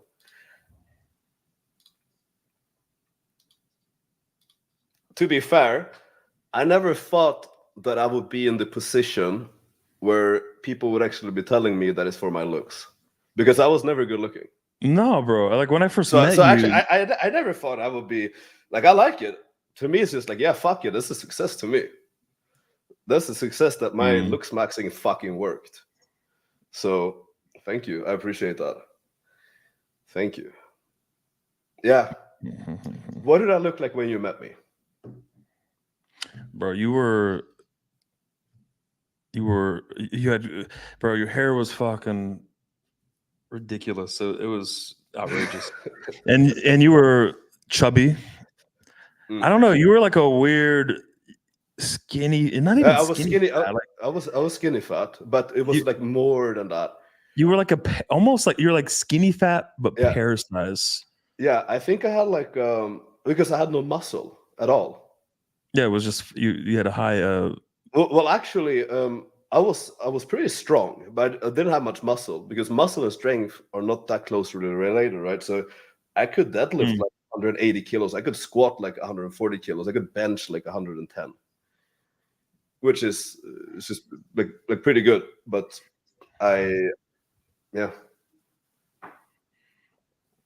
but I was out of shape like crazy, and I was smoking like 1.5 pack of cigarettes a day.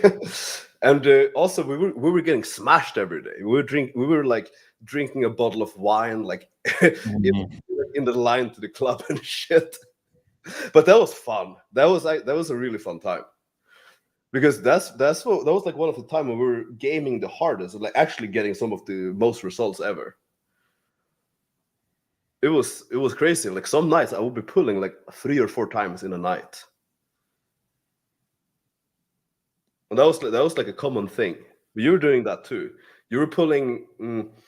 I remember you were pulling first set every night for 2 weeks in a row. The first girl you spoke to, Yeah, first girl I spoke to for 2 weeks in a row, or like 13 like days. 13, 13 nights in a row. Yeah. Do you personally drink while night gaming? I mean, I just said it. We chugged a bottle of wine in line to the club, but no, not really. Like most nights, I have nothing. Some nights I have like 1 or 2 drinks. Some nights I'll get smashed just because I think it's fun, right? But for gaming purposes, alcohol only makes it worse. Like there's no situation where I become better or more on point after alcohol. It just gets worse.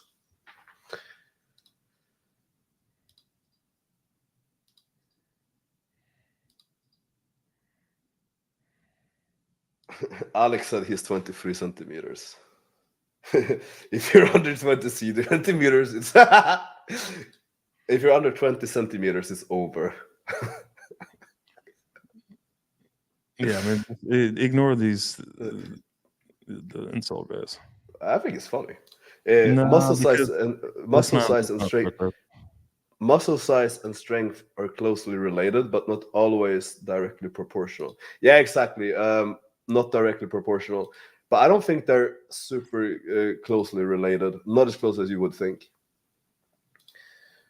Because I'm almost like 20 kilos heavier than them now, and in some lifts I'm probably like weaker because I'm not doing them. So strength is actually more like a function of practice than anything else.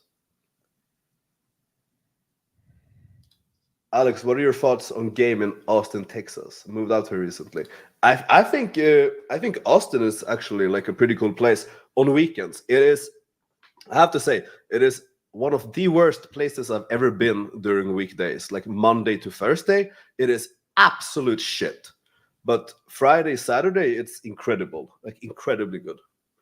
If you go to like, I think it's like West 6th or something, that was really good. Online game is also very good in Austin. Very good. But I just thought that like during the weekdays, it sucked. Otherwise, good. Uh, Austin is a great day game, very outdoorsy. I thought it was horrible, to be honest, because there were no girls out. Like there were just no people. Period. Like empty. All right.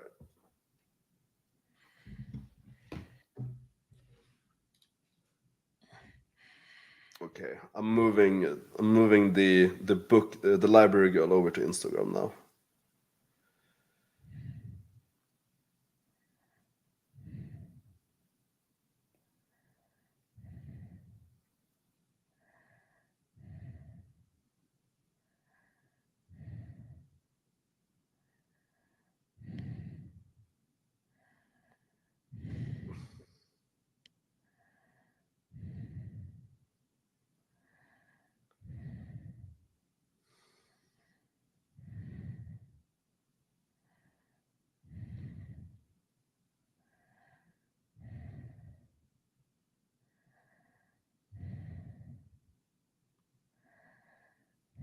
David, Hmm.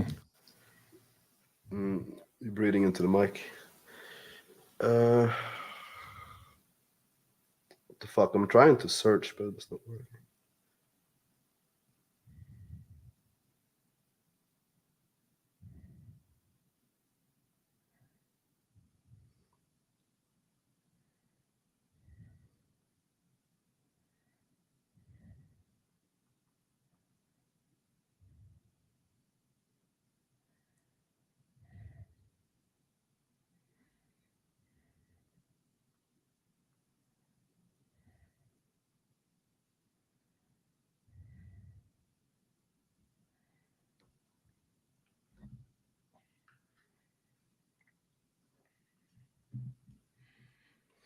How's your Tinder going? Yeah, that's good. That's good. Mm. I'm sending some openers now. Mm.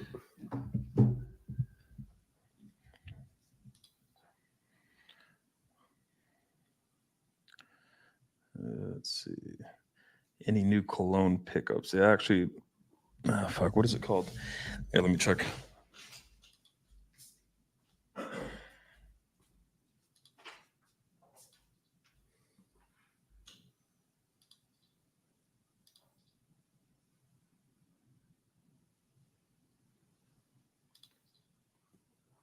Yeah, we were in all of those areas. There were nothing.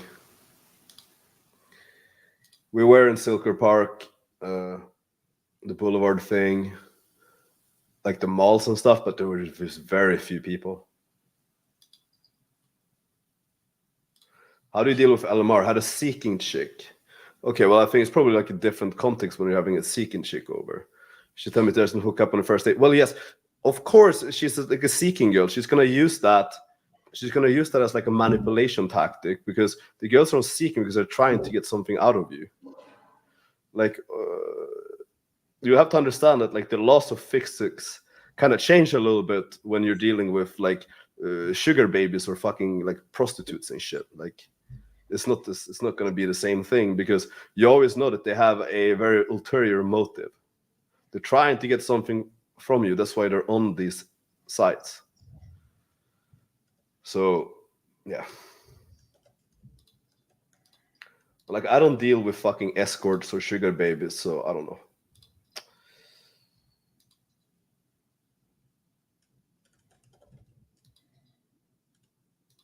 David, what scents do you prefer? Musky, citrus, or other blends? I mean, I have everything. It depends on the occasion and season. Mm. Yeah, I mean, I've got a lot of oud. I have some like tobacco vanilla. Like this one, here, I'll write it. Like this one I just bought the other day. Is Van, oh, you can't see it, Van Cleef. And this is a orchid vanilla sort of scent. It's a little bit different. Yeah, I have a little bit of everything. Like Tom Ford, I like Tom Ford. It's probably my favorite. Tom Ford, Parfum de Mali.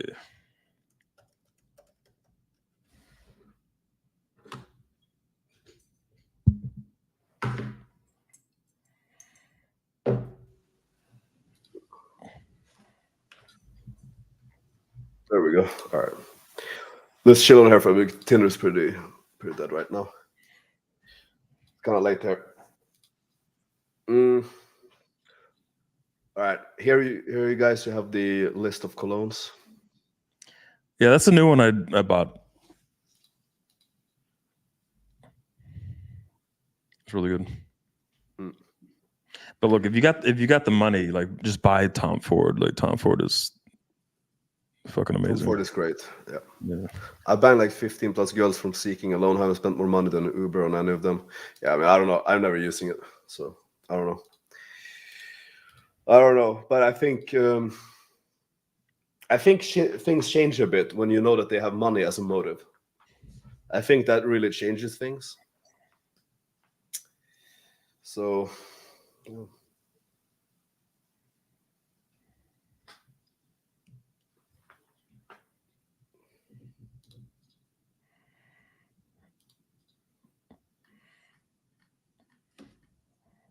Bro, if you want like one really good one, but it depends on what your fucking budget is, right? So it's like some of these are, $200, $300, $400. So it depends on your budget. But if you want to spend a little bit of money, something that's fucking reliable, that's going to get a lot of compliments, just get this or really any fucking Tom Ford tobacco vanilla. Yeah, that one's good. If you want a really fucking cheap one, hold on.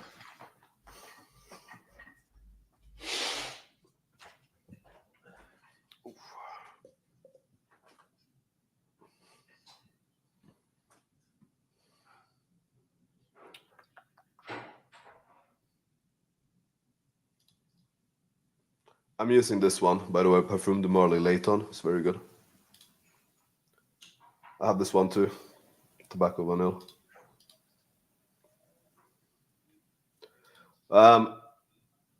This one I got the best reactions from, by far. So if you're able to find it, I would get it, but it's pretty hard to find. I bought mine in Austin last year.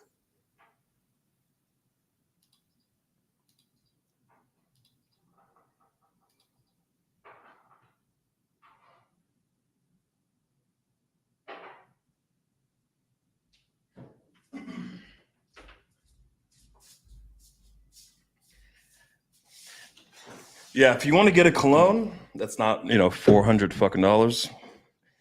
There's one cologne everywhere I fucking go. Anytime I use this, I get compliments, no matter where the fuck I go. Like Uber drivers will fucking ask me, where'd you get the cologne? They'll write it down at the club, at the mall. Everyone fucking stops me. And it's only $20 right here. It's $20 fucking dollars.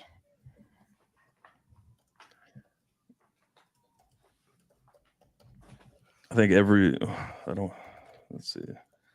It's half of a Mastermind membership. It's 20 fucking. This is for $20. This is the best fucking cologne I've tried.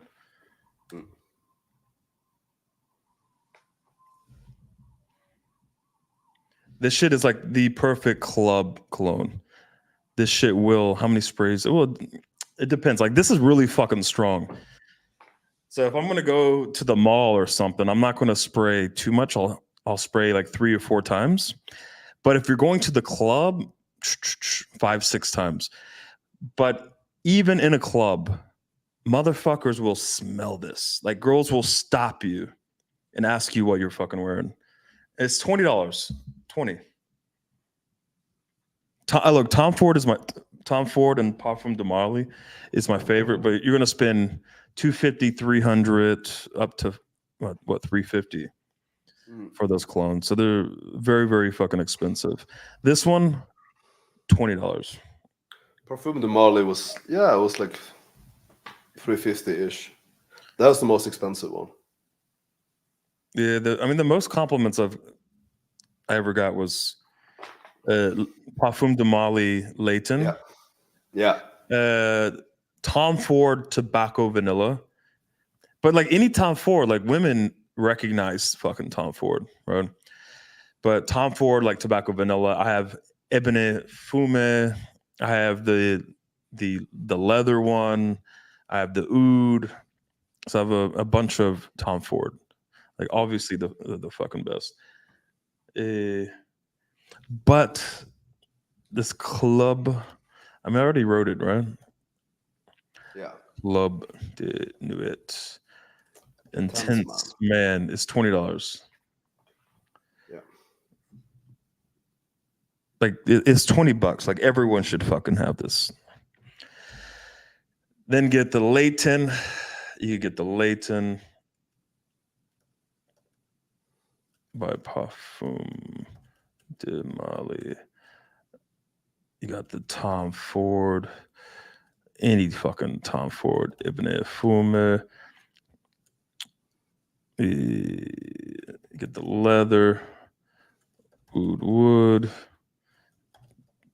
Tobacco. Vanilla. Now the one I've been getting surprisingly a shit ton of compliments. Okay. Mm-hmm. And I didn't think I would get so many fucking compliments from girls.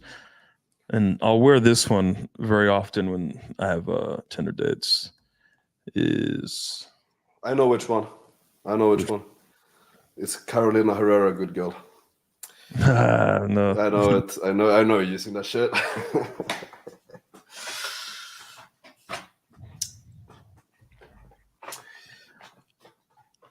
No, but I think Layton is the best one I've ever used. Just in terms of like the feedback I get on it, it definitely is.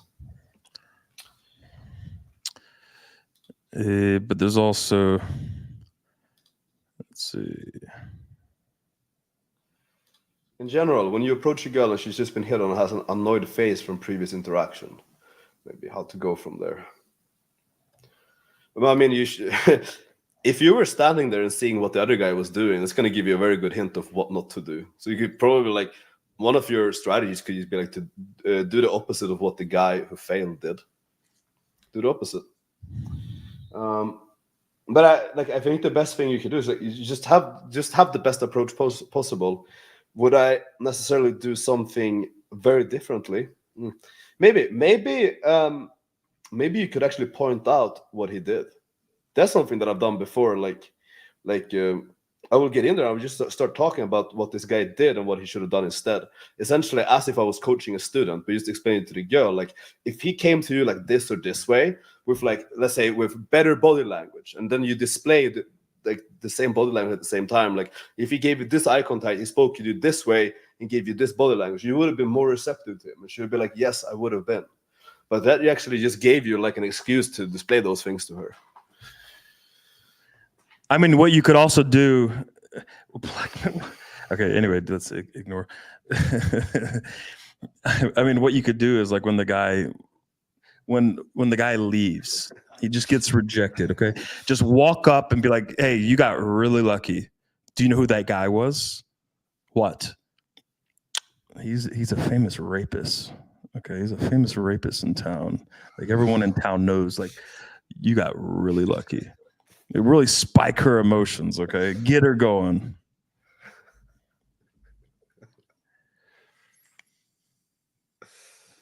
By the way, that has worked 100% of the time. 100%. I believe it. What do you think about Todd V? He's better at making content than gaming. Like, I think that he's probably definitely he's figured out how to make content. How accurate his content is, I don't know because I haven't watched it in a very long time. But there are definitely flaws to what he is doing, and there are a lot of flaws in what he's doing. If you look at things like it's like subcoms and like overall strategy, like too much price framing, for example, very little sexualization. There's almost none. Yeah, like there's barely any. It's the sexualization. And, whatever it is fucking corny. No, it's the sexualization of a 5-year-old. When I was in kindergarten, I had better sexualization than Todd V does right now. It's bad. I mean, he had issues saying vagina, and he giggled in his Infield. Vagina, penis. So, like, he can't sexualize. He prize frames too hard, and he's not aware that it's actually hurting his interactions. So, it's pushing women into this prize frame and making the interaction a lot more difficult to move forward. He doesn't realize that. He's not aware that's happening.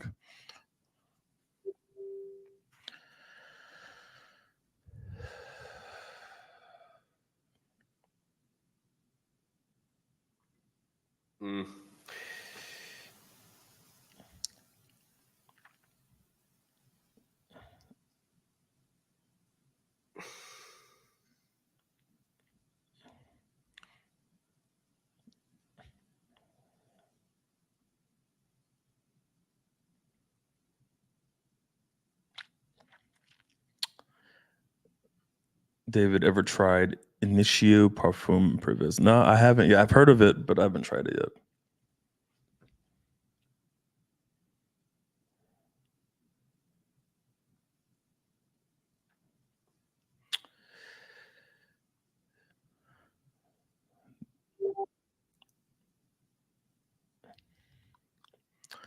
Okay, I need to turn that shit off.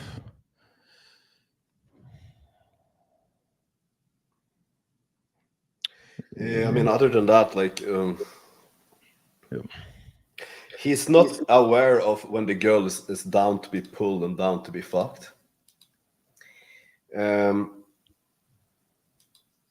That's That's what I've seen in infields.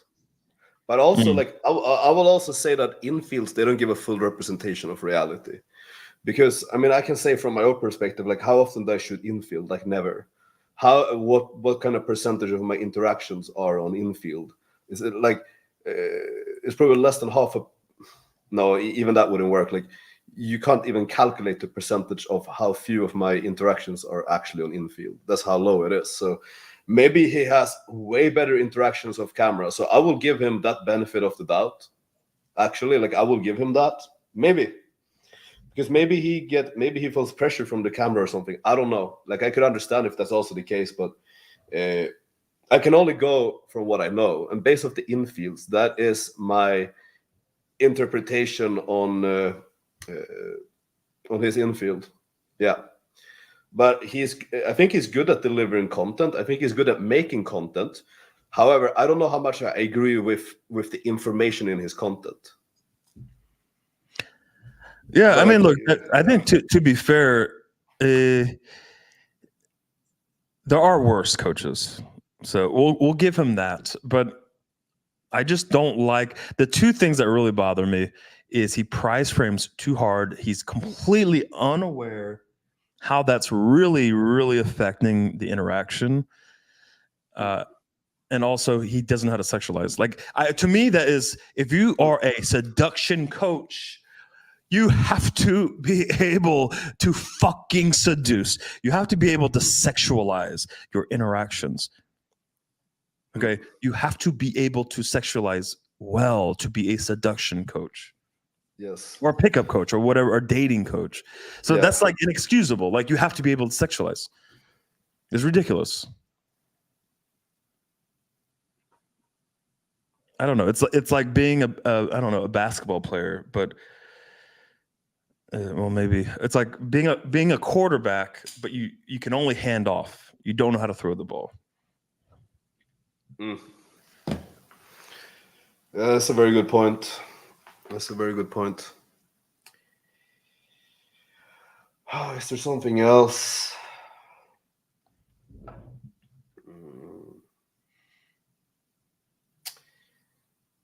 I mean, those are probably the main things. Could be other things too.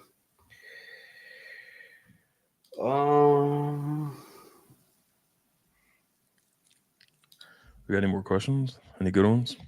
Can you tell some stories from your time in Serbia?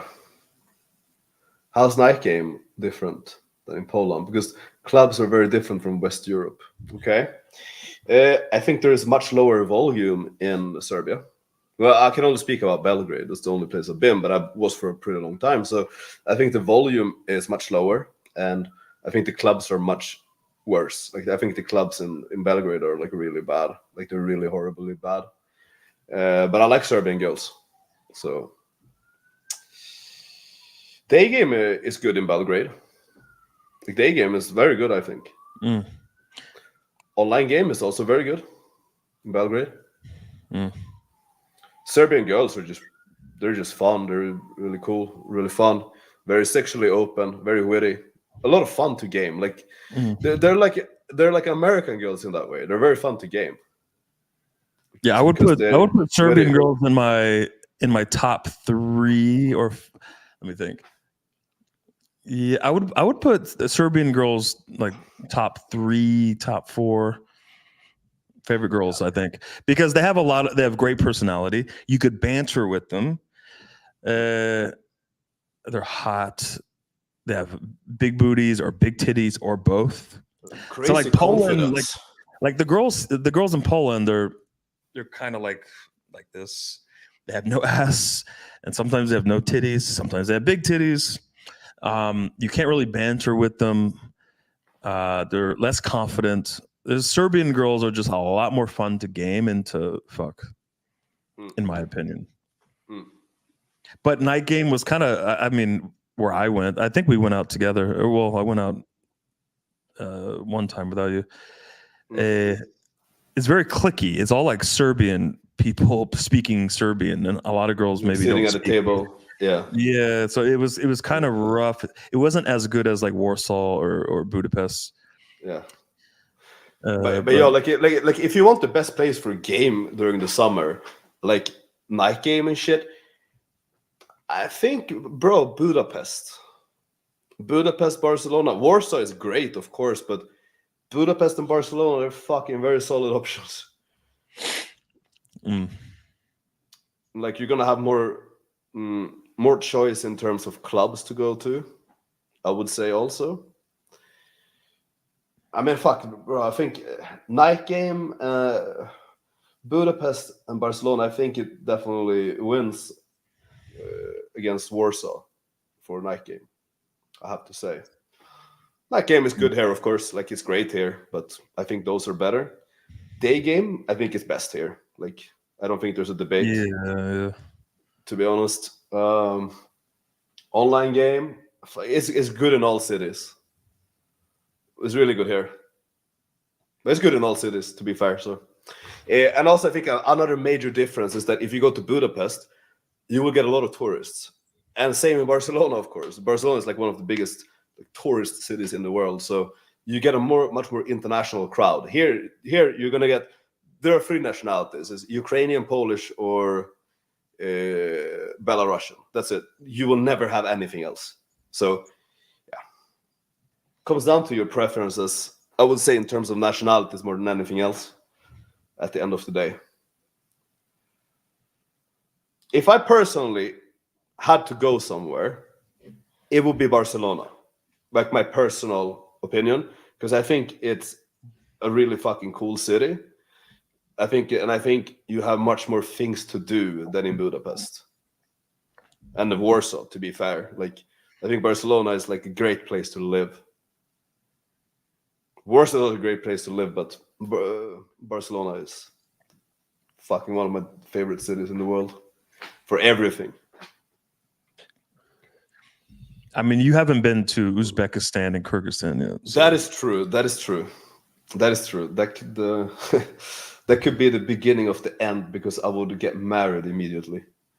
Listen, fuck, I don't know if I want to talk about this. Well, these motherfuckers are not going to go there. They're not going to go.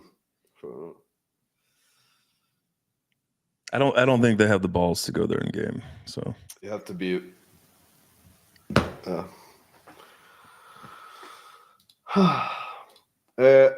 David, do vocal exercises increase testosterone naturally? Talk on the phone and Zoom more to develop the bass tones. Does talking I on don't, the phone I don't understand. Increase testosterone naturally? I don't know. You have low T or what? I mean, our cell phones natural. How do I get a deeper voice and develop an accent? Isn't voice super important for game? Yeah, it is. It is very important. Of course, like if you can think of your voice as a layer on top of every verbal you will ever use, and it's also gonna like affect your perception so much, and like even like framing, I would say, because if you have like a fucking squeaky high voice and you say something like, let's say, watch your mouth or something like that, you're just gonna sound like a little kid that's like annoyed or something, like a little kid that's like angry at his mom or something. Whereas if you have like a good tonality, it's just gonna sound dominant. So yeah, it's very fucking important. How do you get a deeper voice? David, do you remember the clip I sent to you like maybe like a week ago of the actor who his voice changed? Yeah, what did he do? It over 10 years, dude. It was just like he was just like preparing for different roles, and therefore his voice changed over time. I think your voice changes over time regardless of what you do. I think that's just like a biological process, just something that happens regardless. But I think it was amplified because he was always practicing different voices for different characters. Mm-hmm. So he was able to do that. How he did that, I don't know, but he obviously did from the clip. I mean, also, if you think of just like in terms of acoustics, like gaining weight will affect your voice. Like my voice changed when I gained weight. In terms of tonality, It depends a bit because there are different times for different tonalities.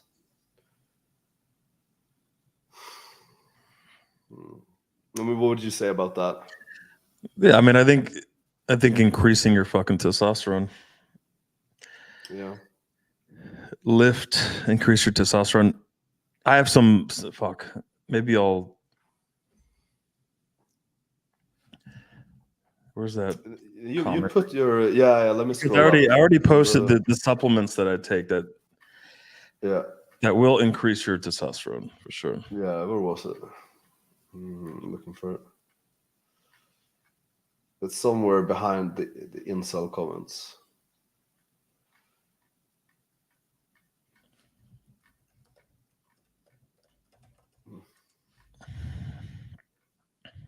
Here, Makarut, Tonkat Ali, Fodaja asked something. Vitamin D, zinc, magnesium, ginseng, tribulus terrace, horny goat weed. Screenshot There you go. it. I give you 5 seconds to screenshot this. 1, 2, 3, 4, 5. And look, there's you could go on fucking Google. There's a list of things you can do to increase and maintain your testosterone. So I would do everything humanly possible to optimize your testosterone. All right, do everything. Like for me, that is a major focus. Okay, so I take the supplements. I try to do everything I possibly can to make sure that my testosterone is as high as possible. Marcus and Alex have very good accents. David doesn't, or what? You're reading off the trolls. I mean, maybe they have the best. This guy is a troll. Okay, I didn't know that. He was the guy asking the question. He's just asking about the voice memos over and over again. Like he's just. I mean, it's funny, and maybe it's you know it's better. It might be better questions than the other guys. So yeah, we gotta give them credit for that, bro. Have you noticed a lot of women compliment you when it's on voice notes every time, Yes. every fucking time, especially when it's like sexual tonality, every fucking time, bro, every time.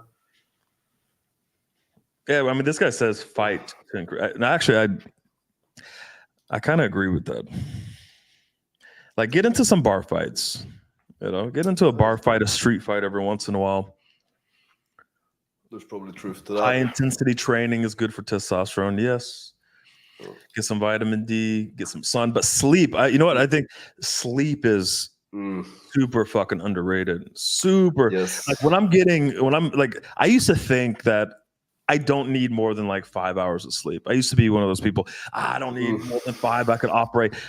Nah, bro. Like I tried getting 9 hours of sleep for a week or 2 straight. My life changed. My testosterone went up. My sex drive went up.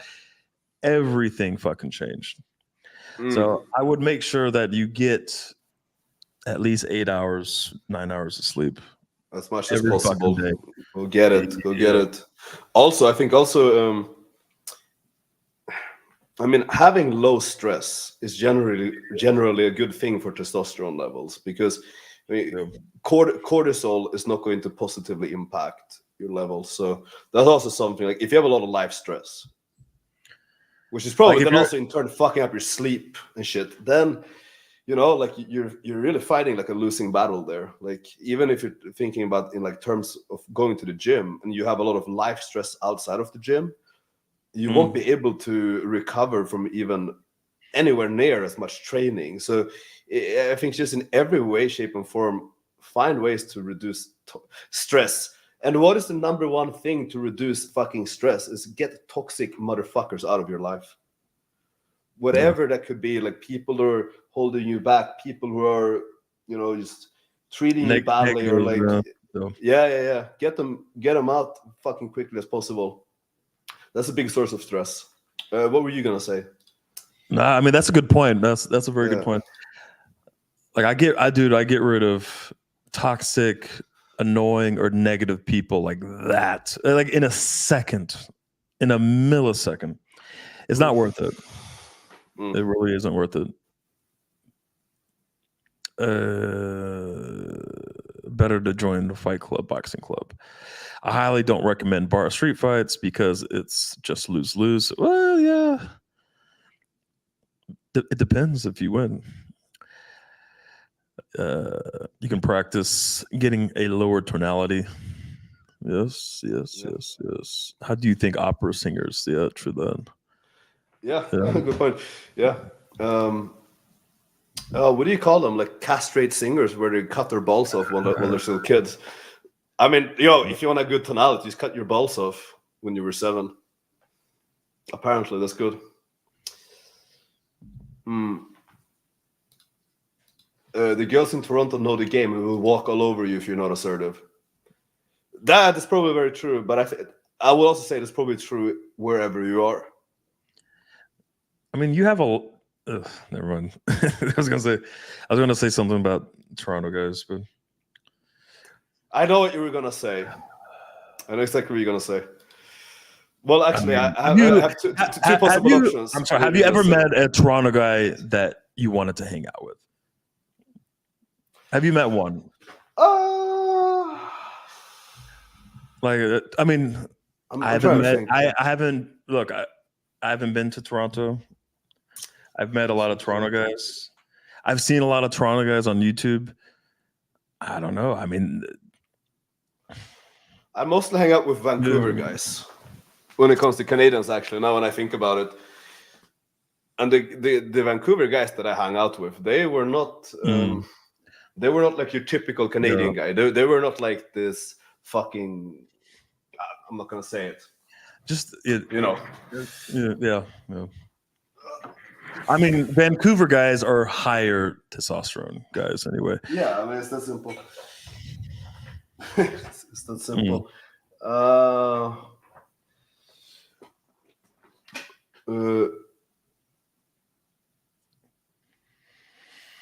Alex is like a GTA character. Bro, you can't help but fucking...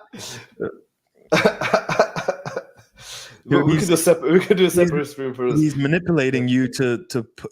He's just manipulating you to put. It's working. It's working. It's working. How is it even possible for men to be attracted to obese women? Half of people in Texas are obese. Yet most men I know would never date an obese woman. Yet millions of obese people dating each other. Well, to be fair, they're on each other's level. Like if you're an obese guy, like, are you expecting to fucking date supermodels or what? Just because David did doesn't mean that like it's gonna be, But listen, I'm like 5'9", 5'10", so. Oh, that's true. You got the and height. I'm just like a very very good looking. Yeah. 25 centimeters plus. Exactly. So, 25 centimeters. That's like 9 inches. That's like this or something. I mean, that's why. Look, I'm just really high S&V for an obese guy. So high S&V obese guy. Yeah. So that's my worst. Well, let's actually talk about it, because I think there's truth to that. Like a lot of obese guys, they will. Like, I'm not going to talk about how they look, but how they behave. Like, they're usually very low confidence. Yeah. Usually very low confidence. You are not. And that's also why it worked for you. It actually, my confidence, my level of confidence and assertiveness actually, because I was fat, well, I am fat, but because I am obese, it makes my confidence look even more confident. It looks even more attractive because the girl's not expecting an old obese guy to have that level of confidence with a hot girl, to have that assertiveness and to move the interaction forward, to be charming, to not put the girl on a pedestal, to take risks. The girl usually like looks at me like, what the fuck is happening? Like, they're impressed with this. Like I've had very attractive women, young women, after I fucked them, they'll like lean over to me and ask me, How did you do this? How did you manage this? You know, it's a compliment and a bit of an insult, but I understand what the girl's saying. You know what I mean? Like, you're not my type. I did not expect you to do this. You managed to fuck me. You managed to get me attracted, get me turned on. How the fuck did you do this? You know what I just noticed? If you look at my camera, see that there's glitter on my shirt. You see that? What's that? There's glitter on my shirt. You see it? I notice it like right now. Glitter from what? Yeah, it's from a girl's face. Ah, shit. It's from a girl's face. Like, even like I washed it, it still has glitter all over it.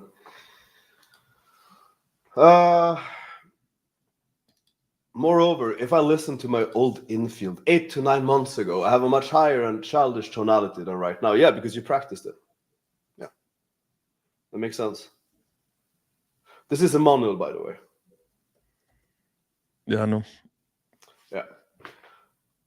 My parents are toxic. I gotta move out ASAP. Yeah, man, get the fuck out of there. That makes your voice childlike, like Michael Jackson. Yeah. Did you notice a difference in how women treat you with tats or without, or different women being more attracted to you? Well, it's hard for me to say because I had them for so long, but maybe you can answer that better because you got yours later and also quicker. So you had a more sudden change, more like an overnight kind of thing? Yeah, I did all my sleeves. Fuck. Like one sitting, like...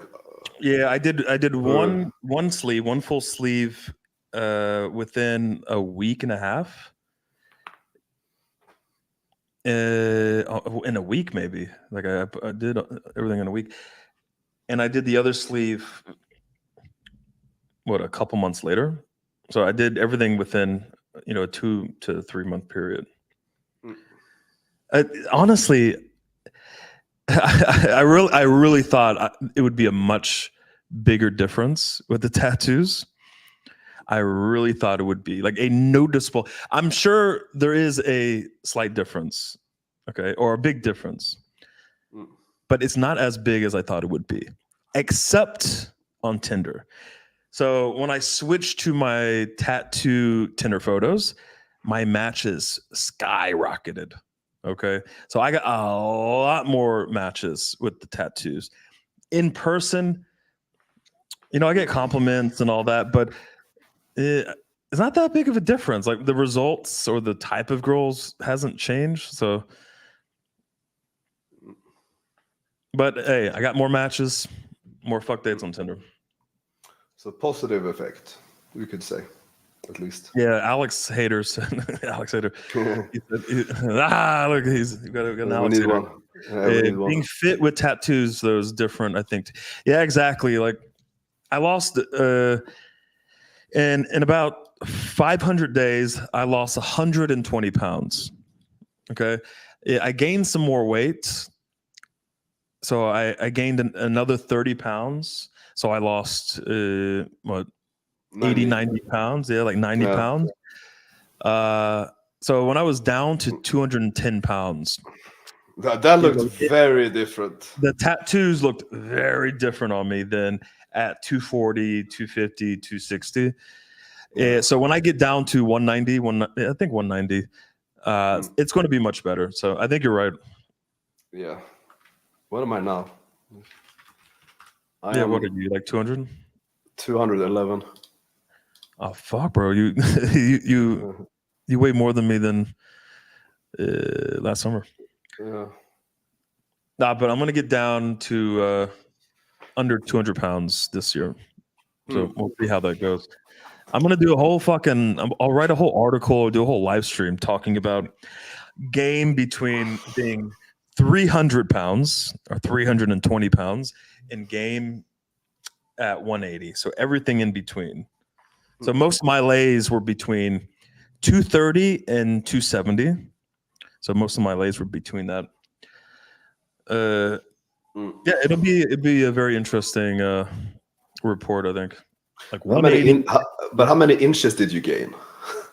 I think Bro, that's bro, the great thing is, I didn't know this. I had a girl. Look, I lost 120 pounds. I fucked a girl that I hadn't fucked in a couple of years, year and a half or so. But she's like, "Did your dick get bigger? What the fuck?" You know. So I measured my dick. I added a few inches to my dick. Then I did some research. You know, you add like 1 inch for every 30 pounds that you lose. So my dick grew like 3 inches. So now I'm close to what 10. You know, I'm close to what 10 inches now. So look, I had to switch over to the 2XL condoms. You know. But look, these motherfuckers aren't fat. Like I'm the fattest motherfucker in UMP in the community in the mastermind. What was your peak? What was your peak weight? The heaviest? The heaviest 325 was the heaviest. Fuck. But that was only kilos. that was like for 6 months. That was during COVID. Fuck. Yeah. Yeah, 320. Bro, you saw me when in Mexico. Yeah, I remember. Bro, but I forgot how big it was. But I saw someone had a photo. It was maybe like I think it was Div. He had a photo from Tampa where I saw you and you were like the same size. I was 320. And I saw that when you were 210 here. So I'm like, that's when I realized how the fucked up thing is I didn't see myself as 320. Okay, like motherfuckers. I looked in the mirror and I saw 210. Okay, I saw 210 when I looked in the mirror. So when I would go out and game, I didn't think I was 325 pounds. I had the confidence in the mindset of, you know, I'm 210, I'm 200 pounds, you know. So it wasn't until I looked at photos and I saw me in photos, but Black Pillars will say your pools at that way where divine intervention will. No, bro, I honestly like I think I just delude myself. I think that's what it comes down to. I gained all this weight. I didn't even notice I gained all this weight. I looked in the mirror. I couldn't tell the difference between 325 and 225, 100-pound difference. I didn't even notice because I just viewed myself in a very positive fucking way, but I kept getting results. I kept fucking. So like nothing changed. So I didn't really notice it. And you know, there's nothing that's gonna make you more complacent than if you are getting results despite of something. You're just like, oh, like fuck, like do I really have to change it? Like I'm killing it now. Like what's the point? You know? Yeah, bro. You know what? It really. Look, it really makes it more difficult. This was when COVID hit. So right when COVID hit, they locked down the entire island in Bali. So I got this huge 7-bedroom villa with like an Olympic-sized pool. I didn't wear jeans. I didn't wear anything. I just wore underwear the whole time, okay? Because I couldn't go anywhere. I was chilling in the villa, getting like fuck dates to Ukrainians and Russians. So I didn't put on any jeans or normal fucking clothes. I got on my scale and it said 325. And I said, no, I got to fix this. Shit is broken. I replaced the batteries. I got back on 325. I literally got my assistant to go buy another scale. Okay. All right, 320. I said, well, there's a 5-pound difference, okay, but it still says like 320 something. Yeah. I said, listen, go get the most expensive scale you could find. There's something wrong with this. I moved it. I went to like a flatter surface. I thought maybe that's the reason. 325, okay.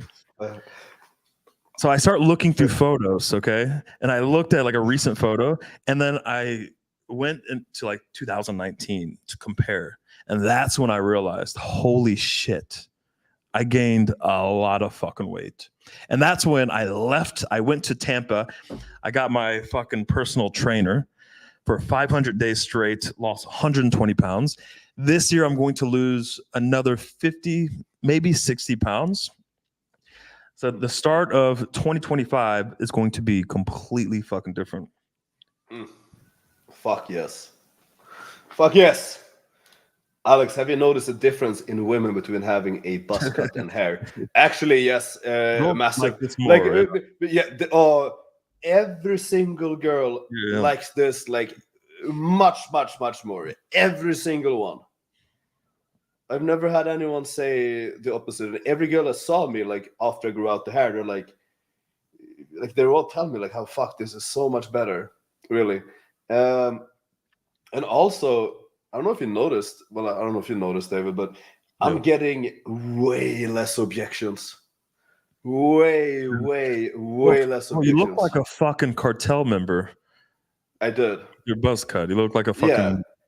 Yeah. Yeah.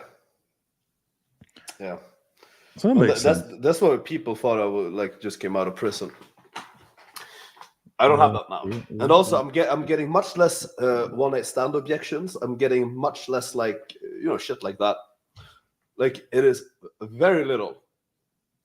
I'm getting that now. So yes, I think it made actually a massive difference, I have to say.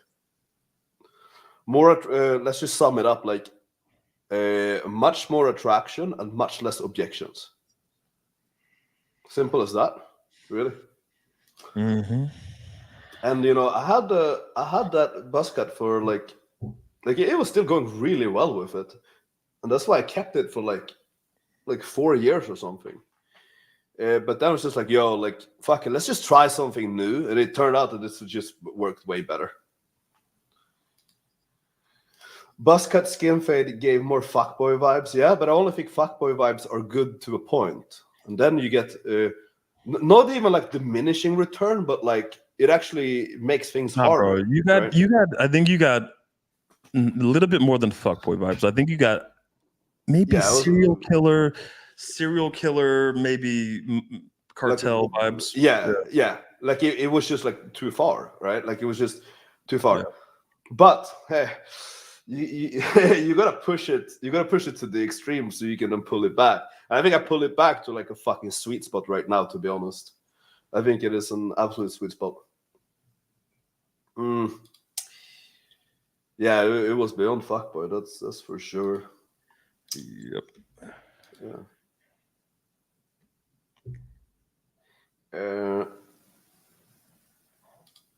I know a lot of other guys. Hold on. I've been on 100+ dates this year, and I've noticed that if I don't get if I don't bang or get a blowjob from a girl on the first date, the second meets go down to 0. Okay, but it's not because you're not fucking them, not getting a blowjob. It's for the same reason why they're not fucking you. Does that make sense? It's not because your dick didn't go in them. It's because for the same reason why they didn't want to do anything with you. Mm-hmm. So I think your logic is a little bit twisted here. It's not because you didn't put your dick in them. It is for the same reason they didn't want it put in them. It's why they don't want to meet you the second time. Also, I think there's a little bit of truth to the girl like walking away from the date and going, this motherfucker failed. He could not manage to like pull me or to fuck me. He couldn't manage that. So I could see some girls like walking away from this going, like, is he really going to be successful? Like on a second try or a third try? He's gonna do the same thing. I'm gonna waste my time. He's gonna do the same thing. He's not gonna get over my objections. Yeah. So essentially, like, you need to figure out why you couldn't. You need to solve it then and there when you actually have her in front of you. Mm-hmm. But you need to be thinking about that then and there. But I think the logic is a little bit twisted. Like, because there was a reason why she didn't. Oh, we can hear everything, whatever it is. Just so you know. Yeah. You cannot come over. I'm doing a live stream.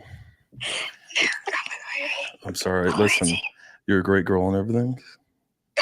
Hey, look, you're amazing. You're a great girl. I'm just not sure I'm feeling the chemistry. You know what I mean? I'm not sure about that. It's just you didn't give me 30 orgasms last time, so I'm a little disappointed.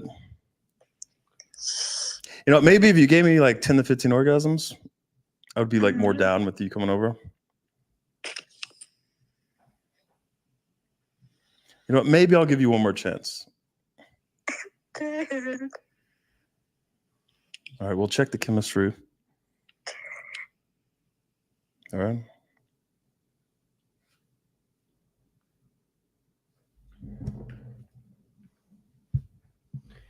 Yes. But yeah, bro, like figure out why you're not closing them. That's the solution, anyway. I know a lot of other guys who, yeah. Well, yeah, I mean, I think it makes a lot of sense. If she doesn't want to fuck you, you're less likely to meet her. Of course. Hair is very important. So true. It's like a pretty boy look with. Yes, exactly. So I think it's like a very good let's say, I don't want to say compromise, but it's a very good it's like a sweet spot, really. But I think I can create like an even better sweet spot, maybe with different clothing. Like I'm thinking like maybe you know how like Italian guys dress. Like leather? No, but like Italian I'm thinking guys. like you know like I mean, when I lived in Italy in the early 90s. Yeah. In Sicily. Yeah. So the Sicilian men would dress in sort of more leathers, browns. Yeah, no, I'm not thinking like, well, I don't know what type of leather you're talking about. I'm not thinking like leather jacket, but I'm thinking like light chinos and like a shirt. I think that could work really well for me. Like I really khaki? think it could. Yeah, something like that. Yeah, something like that. I could show you photos later, but I think that would. I'm gonna experiment with it, and I think that it could be absolutely fucking. It will work really well for me, because I find that the more I calibrate the other way, just the better things get. Really. Mm-hmm. So we'll try and see. If it doesn't work, I'll just put on my own clothes. It's not a big deal. Girls like more balanced faces. Buzz cuts make you hyper masculine, which is more optimal for most girls. Yeah, maybe that's true. Yeah, buzz cut only works if you're shredded. Well, I was pretty fucking lean most of the time when I had a buzz cut. But even then, you're still better off with longer hair and a fade. Yeah, probably. Do you notice any difference between American, Canadian, British, and Aussie girls? They're very similar. I think they're very similar.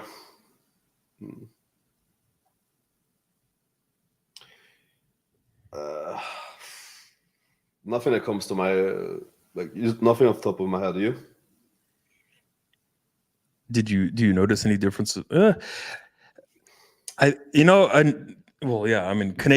I think Canadian girls, you just have they're typically a lot sweeter. You have a lot more compliance with Canadian girls, so they're going to be a lot more polite on the approach.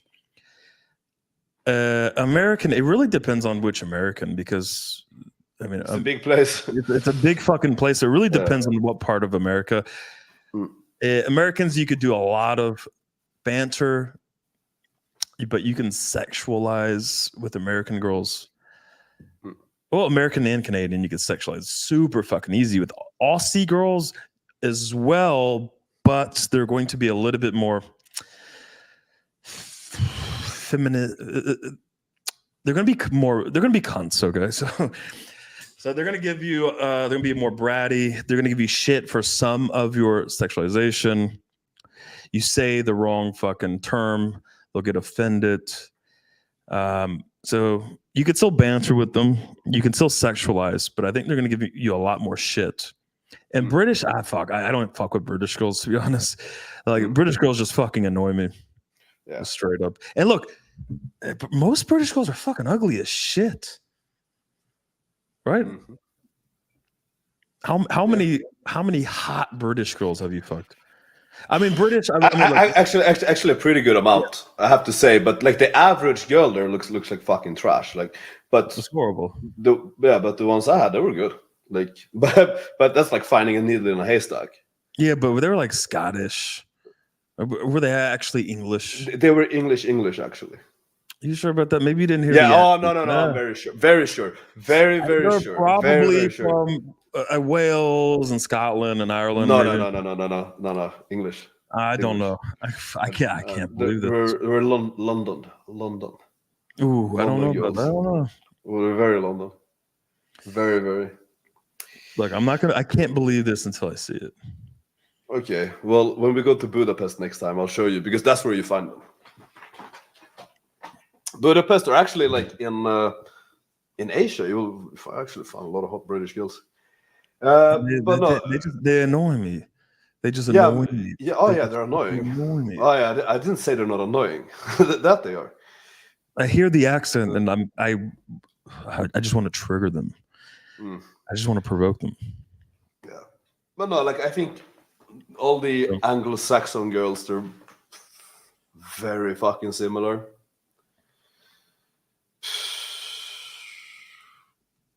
From my experience, British girls least compliant to sexualization.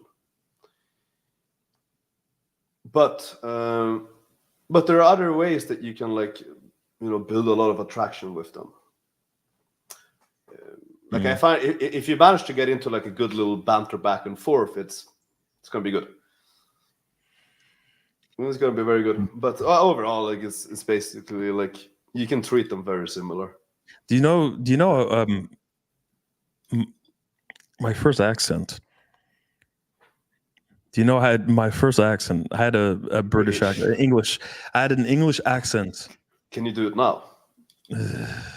I'd rather not. It's pretty gay.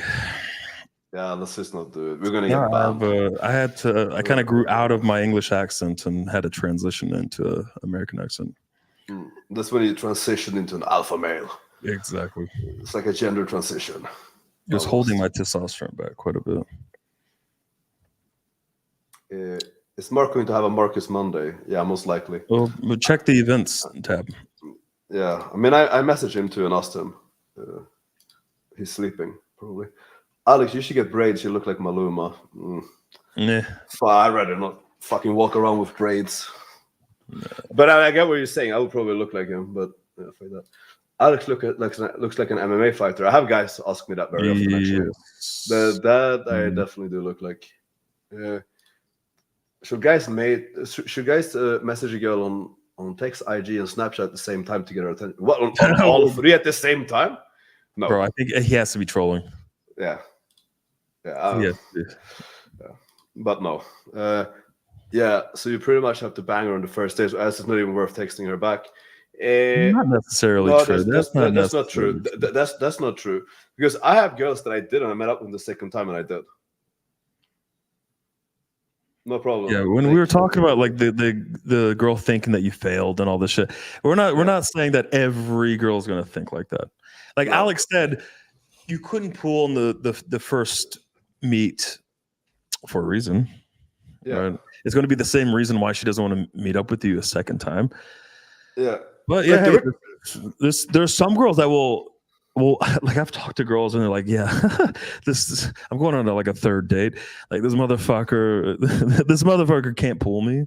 Essentially, like he's tried twice. And it's like, why are you going on a third date? It's like, yeah, this is probably the last try I give him. So you may lose attraction after the first one, the second, the third, but there will be girls that give you a chance. But also, if you switch the frame, so if you leave the first date with her thinking that you're the one, you're the one that's leaving the date, not pulling her, not fucking her. Like you're edging her, like you're making her wait, you're denying her the opportunity. If you're able to frame it that way, then the girl will be really turned on. She'll be highly competitive and she'll definitely see you a second time. Also, I had times where I couldn't get the objection out in person for some reason, but then I was able to over text and I handle it and then she comes. Or it could be that like I had girls tell me afterwards when they came over the second time that they were on their period the first time and they would like lie about not having or like they can do some irrational shit, right? But yeah, I mean, I think that's what it was like most of the time. But I think it's very rare to not close a girl on the first day. I think it's incredibly rare.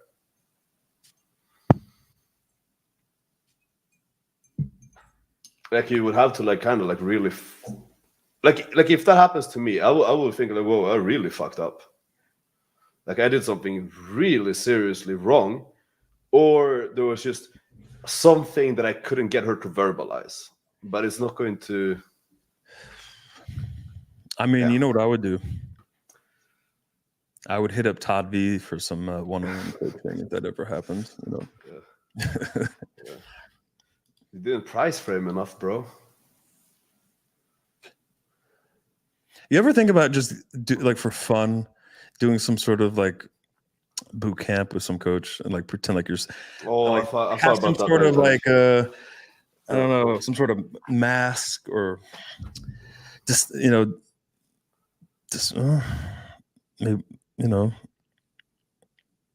wear a wig, change your clothes. Or like I think if I get the Italian outfit and you drop like 60 pounds and we show up, no one's gonna know who we are. No, but I kind of want to do that. Like do some sort of some boot camp or something. Hey, I'm so fucking nervous. It'll be fun. And just pull like 10 times a fucking day. Yeah. You're like, fuck, do you two know each other? Like you guys are winging each other super fucking well. Yeah. I mean, that's not the routines that I taught you. It's not the routines I told you to run. Yeah. What's going on here? You have to like tell him that you did his little price framing to make him feel good. Do you think it's good to learn multiple languages to interact with women of different nationalities and impress them? Yeah. Well, like, of course, it's going to be a good thing, but I think learning a language to impress girls is a fucking poor motivation. I don't think you're going to learn it. I don't know. Like, actually, I'm not gonna say too much because I know guys who learned Russian to speak with girls. So, bro, I have a student, and he started learning Russian. And it's really helped him quite a bit. I could hear it once he drops the Russian. Boom. Extra compliance. I know you're talking. Yeah. I saw it because I was coaching him too, obviously. So I saw that too, and I'm like, yo, like you're just talking Russian all the time. Yeah. Like fuck everything else, just talking Russian. Like I don't care what you say, just keep speaking it. Like it's working. It works. Yeah. So I mean, yes, it's incredibly good. I'm learning Polish right now, and I'm taking it pretty fucking seriously. I'm doing like essentially 4 to 6 hours every day of learning Polish, and it's such rapid progress that it's actually super motivating. It's actually much more motivating than being able to use it with fucking women. I don't really care about that, to be honest, but yeah, it's a really good thing, and I plan on learning more because I see how well it actually works in interactions too. But I don't think, for me personally, just for women, it wouldn't be enough of a motivator. It wouldn't be, but it definitely really helps also. Yeah, but it's also fun. Yeah. Like when you speak German too, so you speak German with girls, it's like game over. Yes, it's actually fun to like create some routines in another language. I try to game in another language. It's fun. I mean, I've learned to say quite a lot more stuff in Polish. I'm surprised you didn't learn Russian. I will do that too. Yeah, I don't know, bro. I mean, Polish is hard enough, but to learn Polish and Russian. Well, they also forget that I'm a 6'1", good looking. So you pick up languages quite easy as well. What else do they say? But they forgot to add high IQ to the compliments. That is because they don't know about my IQ. That's what they didn't add. Yeah, but I think what they want to say is that you're stupid, but just really good looking and tall. Yeah. I think that's how they want to frame it. Yeah, because I think if they also know about the IQ, it's just like it's too much. It's too much. It's gonna be like, yo, how the fuck does he have everything? It's gonna be way too much. Does the UMP have experience coaching virgins? Yes, actually, we have a lot. We have a lot of experience with that. Well, are you talking about girls or guys? Because it's actually it's actually both. If you really think about it, like in a way, you're kind of closing every virgin that you're pulling. But we have some guys who joined the Mastermind as virgins, and they're well over like 100, 200 A count. Like one is married, right? One got married. yeah, one is married. Yeah, one got married. He was a virgin. yeah. To We have endless, like we have a compilation of the testimonials and shit. It's yeah, a bro. lot. If you want to see some like posts that virgins have written after a lot of success in the Mastermind or during the boot camps, just hit Alex up and he'll link you to those testimonials, or they're not even testimonials, they're posts. But yes, we have a lot of experience with virgins. And somebody asked earlier, how old is the oldest? Did you answer that one? Like, how old are the students? 55 or something, or okay, around there. The oldest I think is 57. But like I have some students. I have multiple students right now that are between 53 or 52 and 55. I have students in their 40s. I have a student that's 19. Yeah, And look, like if you're 50, you can kill it at any age. Doesn't. yeah, I mean, look, if you are 55 or 50, we'll probably tell you to run game a little bit different from like an 18-year-old or a 19-year-old, right? You got to play a different archetype.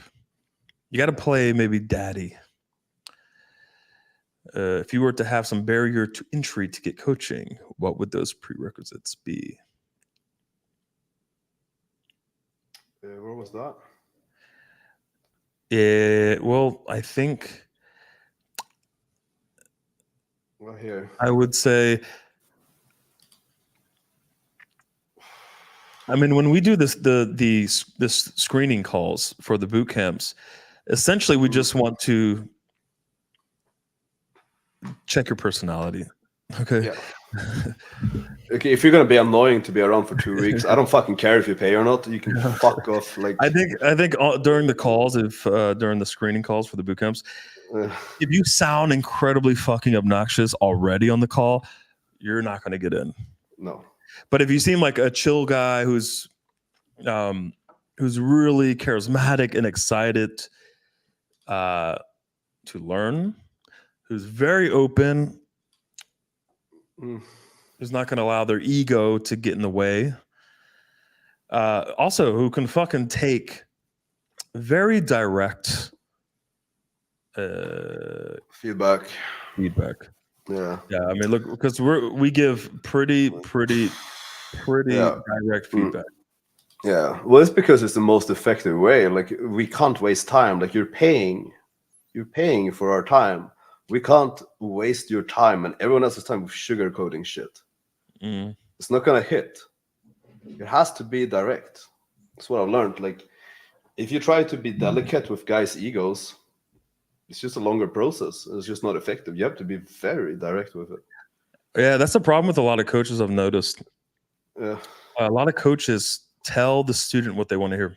So they walk on eggshells. They're careful with their ego. I don't want to offend because they want to keep making money. So they'll validate the student. They'll make sure that the student is happy, not in terms of like results, but their ego is happy. They want the money. They want the fucking money. We're willing to risk losing you as a fucking client. We're willing to risk offending you to tell you the fucking truth. Yeah, of course. Yeah. What other prerequisites? I mean, look, okay, Yeah. if you're overall excited to come and learn and you're open, I think we're gonna be completely fine. You know what I hate? Mm. Because we've had students like this. When you tell a guy, all right, do this, do that, or when a girl does this, it means this and that. When you do this, it means this or that. And the student goes, yeah, but this, but what? No, but this, but that. Just anytime you try to teach him something or tell him to do something, he immediately goes into, yeah, but this won't work because of this. Yeah, but this and that. Yeah, but there's a most obnoxious fucking thing. I fucking hate it. Yeah. Fucking hate it. Just say yes. Okay, I'll yeah. give it a try. Let's go. Yo, Let's like you could go. you can disagree with it after your paid time because you're wasting your own fucking time. And like I feel bad about that, to be honest. Like using your time to using them like because like you're paying a good amount of money, you're fucking wasting it by questioning the guy you chose to pay on everything he's saying. Like it's just fucking retarded. Like do that after. Do that after. Like it's okay to ask questions. Like okay, why? And I will happily answer everything the most in depth you could imagine. But it's just yeah, but I don't know. No, fuck that. We don't have time for it. What's the best student you work with, and what were his results? Oof, Oh, that is tough. that's tough. First one that comes to mind. I have one guy who went on. He went on 39 dates in in a couple of months, maybe like 2 months or something. And he closed one of those girls before coaching. Of course, before coaching. I should say that before coaching. After coaching, pulling about 4 to 5 girls every week and fucking every single one of them. That's one that comes to mind. And I think it's hard to say because it's also like mastermind members. Mastermind members have gotten over 300 lays from being in the group. So, and I mean, and that's not just like one. There's actually like quite a lot of them have gotten results like that. Like a very, very respectable amount of guys got well over 100 lays from whatever they learned in the group, and they were not getting before. Another guy, 14-day boot camp, like 16 closes. When I say closes, I mean he fucked a girl, right? Like fucking attractive girls, 16 of them. We're all about the results, guys. We're all about teaching you as much as possible and getting you as much fucking results as humanly possible. Yeah, I mean, do you have anyone that comes to mind?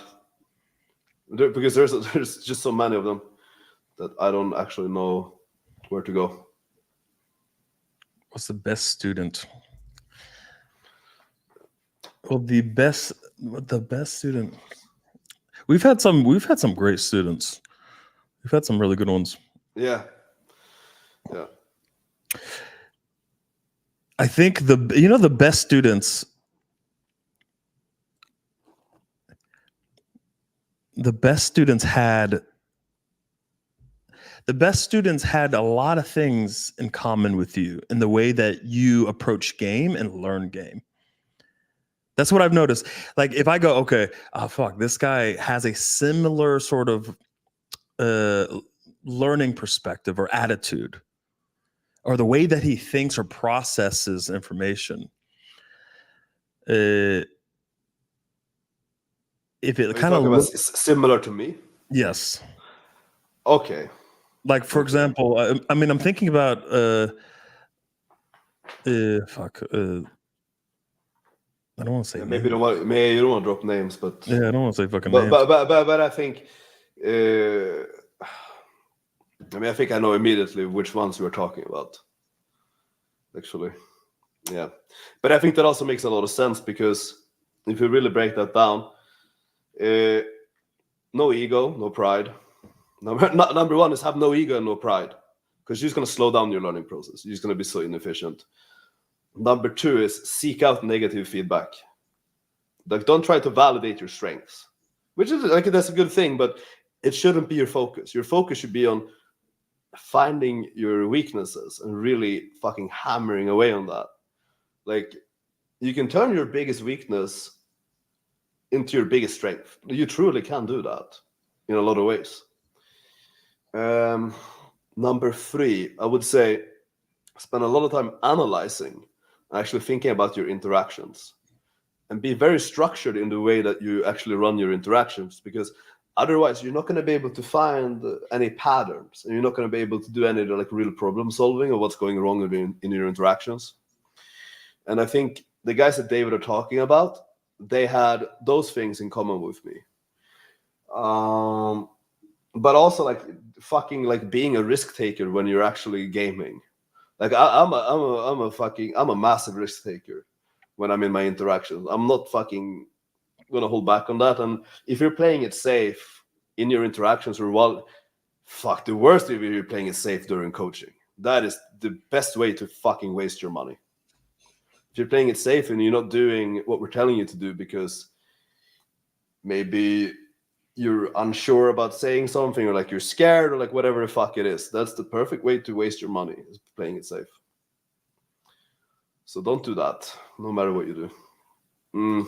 Would you add anything to that?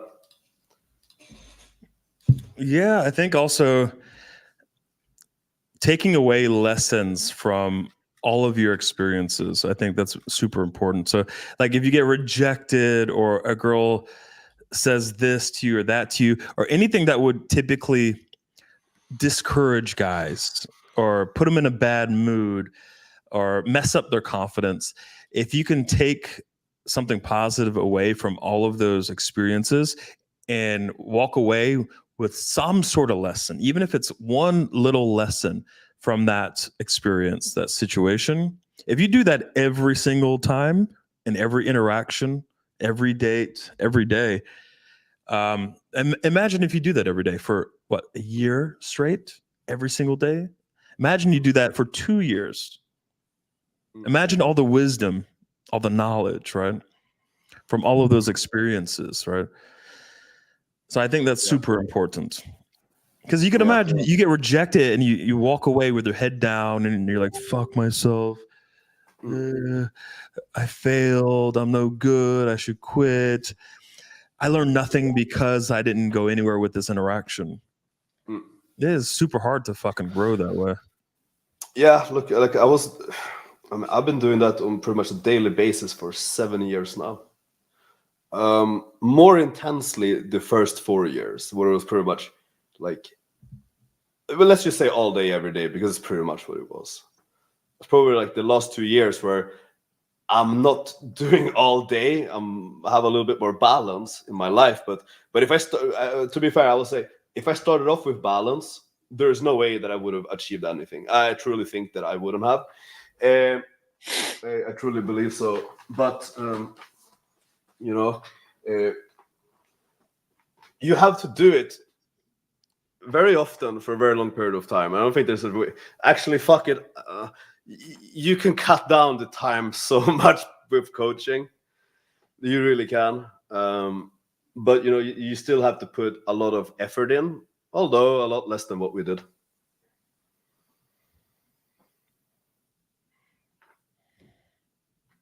So yeah. Mm-hmm.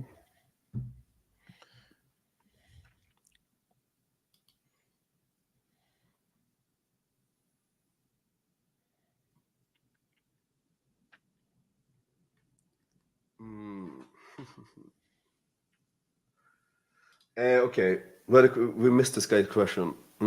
I'm having a big fear of loss whenever I get a girl, which is damaging my health and damaging my relationship with girls too. I block and remove them at the slightest pullback they do. Oh, okay. Any advice, please? Wait. I'm having a big fear of loss whenever I get a girl, which is damaging my health and damaging my relationship with girls. What the fuck does that mean? Well, I think he's having so much fear of loss and fear of like rejection that it's causing him a lot of stress, and it's ruining the way that he's interacting with the girls that he actually has as well, because all of his behaviors are so influenced by that. And like every time they do something that could even be slightly interpreted as a negative reaction, he just blocks them and just withdraws completely. Like girls in your rotation or like leads or what? Well, this seems like, because he's saying damaging my relationship with girls too. So that could, yeah, that could, fuck, that could mean anything really.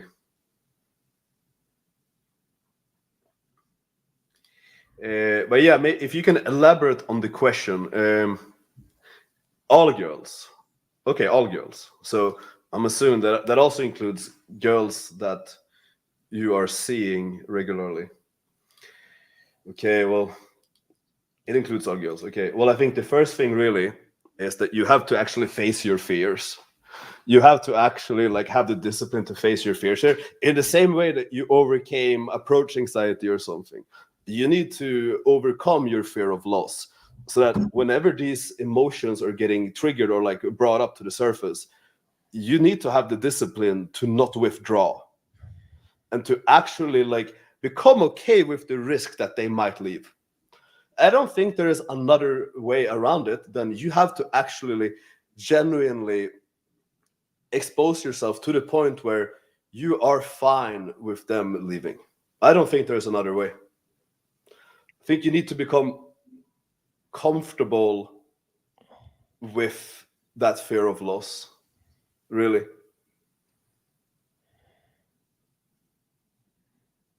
And I don't think that anything is going to change until you face that fear and you have the discipline to sit in that fear and discomfort. I don't think anything is going to happen until then.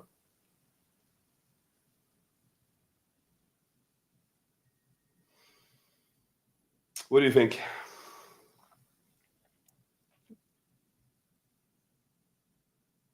Yeah, I mean, yeah, it would be actually. It's a very interesting topic. It would be. I mean, it would be a perfect topic for a panel discussion, one live.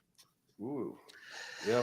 So, hey, listen. I don't know if we know you because he's here very often. He's here very often. Yeah, I recognize him, but is he in the Yeah. mastermind or? I don't know. I don't know. I don't know about that. Well, it got me to the point I had to take infusions. Are you? Whoa, hold on. Are you talking blood infusions?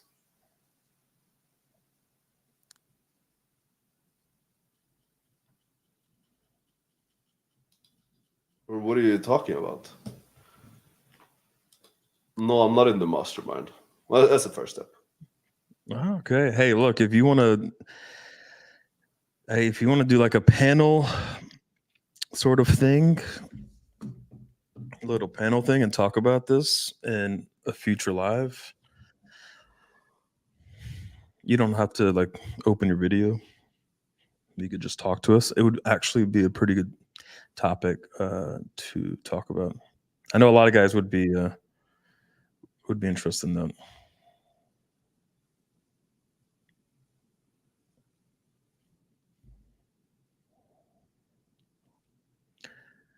He said that it's not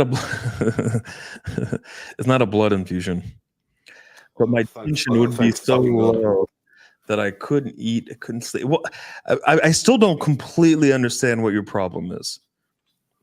Why can't you sleep? What exactly is happening? What are the girls doing? What I don't understand the situation fully. Like, what does this look like? What happens? And then you have problems like sleeping and eating after. Like, what exactly happens? As much detail and context as possible, please.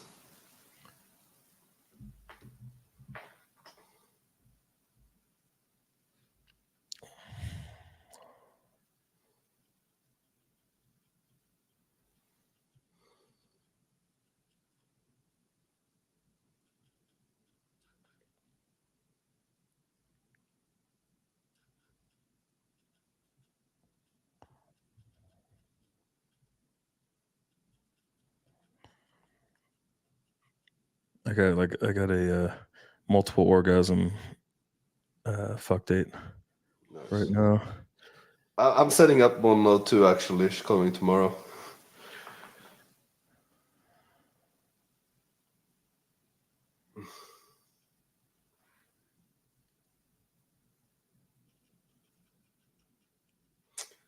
Yeah, she wants to come over at 11 or something.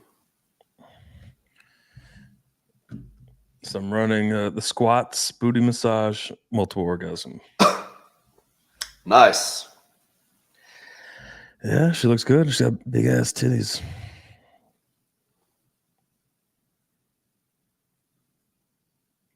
Yeah, she's got huge fucking tits. I get a girl. Then on the first date, I'm like, should I make a move or not? Then if I make a move and she pulls back after the date, I beat myself up that I fucked it up. Or hold on, wait. Let me read. Yeah. I get a girl. Then on the first date, I'm like, should I make a move or not? Then if I do make a move and she pulls back after the date, yeah, same if I don't make a move. Yeah, I beat myself that she pulled back because I was a pussy. Then I keep fearing where it really makes my interactions with anything in real life terrible because I can't get. Yeah, that is rough. I mean, this would be a really interesting conversation to have on a panel. Really would. But you need to really reframe these situations. You really need to reframe them.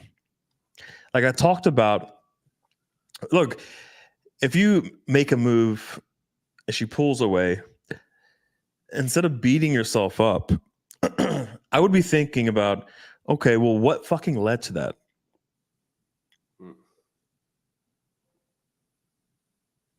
I would go over my interactions and really think about, well, maybe I didn't have enough compliance there. Maybe I needed more value. Maybe the interaction is too fucking platonic. So if you go from platonic to like quickly making a fucking move and like going for the kiss or something, I mean, most girls are going to pull away. So I think you should feel actually better knowing it really could be one simple thing that you adjust or change or get better at that will completely change the results of these interactions. And I think that would build confidence if you are able to figure out like what that is and improve, let's say, your results here. If you get a taste of that here and there a little bit more often, it should help with your confidence.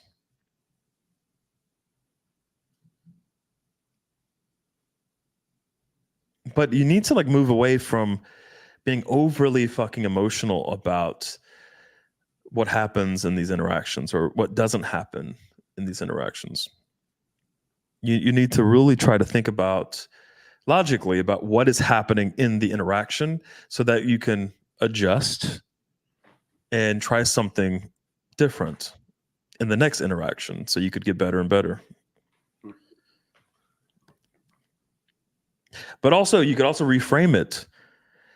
If you go for it, you should feel proud of yourself, right? So you shouldn't beat yourself up if you actually go for it. Because look, a lot of guys don't go for it. They don't make a move at all. So I think look, you're better than a lot of guys if you actually go for it. If you try to move things forward, most guys will not do that. They just won't. Yeah. Also, I think you should expect to fail a lot as well. I always had the expectation, like, well, especially like early on, that I'm gonna fail a lot.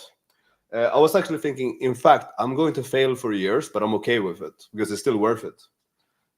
Because what's the option? Like, what's the option? The option is, well, the alternative is to not learn this and just suck with it forever, which I think it's worth failing for a couple of years. Even you're not gonna fail for a couple of years. I don't even think that's gonna happen, but I think you should be even okay with that, because even if it was that bad, it would still be worth it.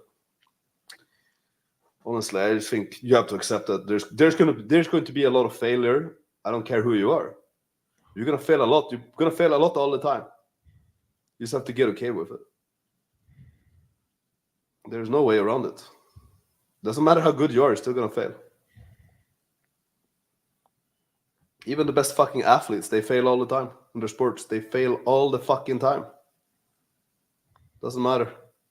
Get okay with it.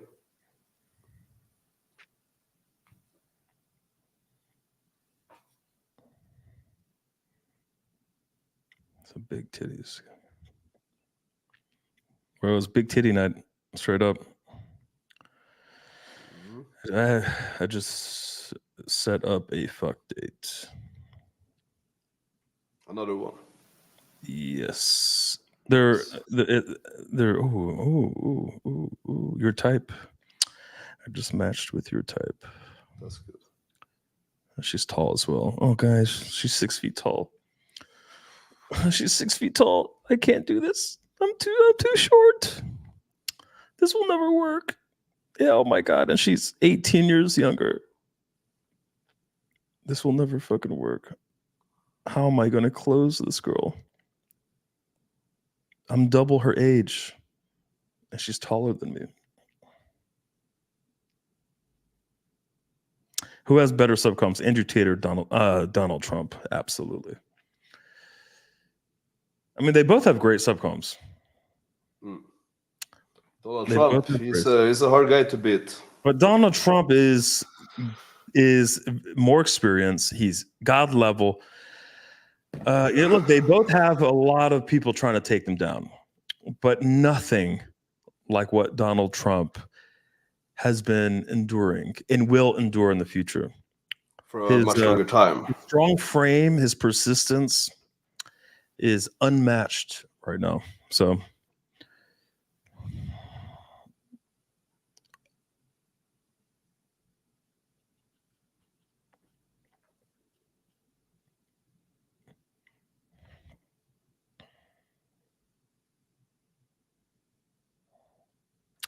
do you think Andrew and Tristan Tate would be fun to game with? I think so, yes. I think they'd be fun to game with.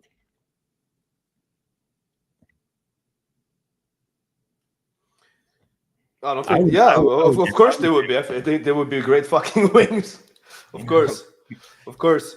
We're better than anyone you find in the fucking this community, that's for sure. I don't know. Maybe we'll find out one day. Yeah. I have a feeling we will. I have a feeling we will win with them in the near future. Yeah. Could definitely happen. I'm thinking, but yo, like I would love to win with Donald Trump. I would love that. Another guy who has fucking great subcoms is going to be Alex Jones. I think of course, he's a little bit crazy as well, but a little bit like all over the fucking place. But he is very dominant and he's very expressive, very charismatic. He would fucking absolutely kill it. I think he would absolutely kill it.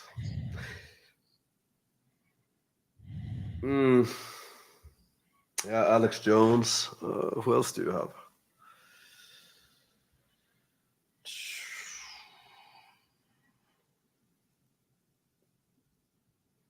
But good subcoms? Yeah.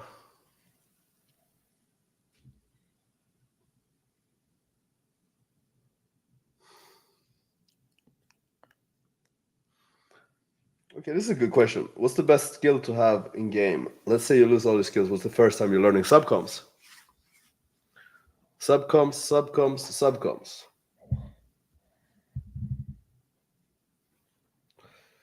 They don't like game. Their whole thing is go to the gym and make money. Well, I don't know if that's fucking true. Yeah, I don't know if that's true, man. It's definitely not true.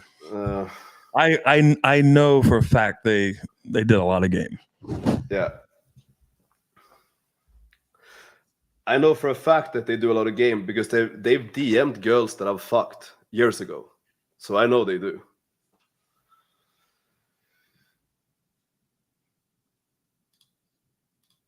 Maybe they don't maybe they're not in like a pickup community or something like that. Maybe they are. I don't fucking know, but I don't think that. Well, they're doing some type of game. There is no question about it. Yes, please. Of course. I think it's naive to believe anything else. I will be very shocked.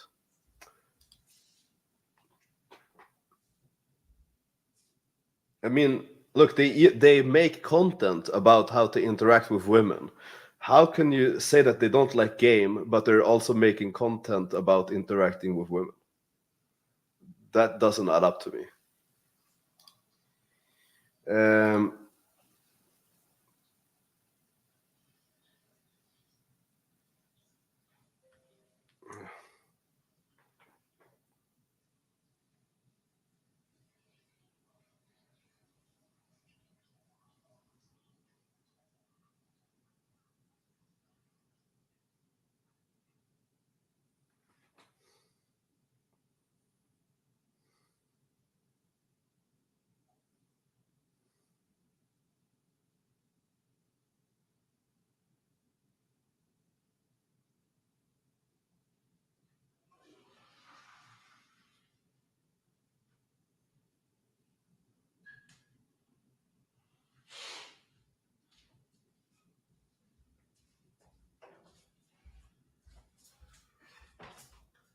The fuck you doing?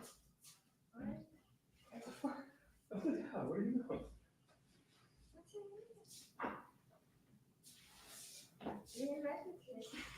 I did not invite you. You did.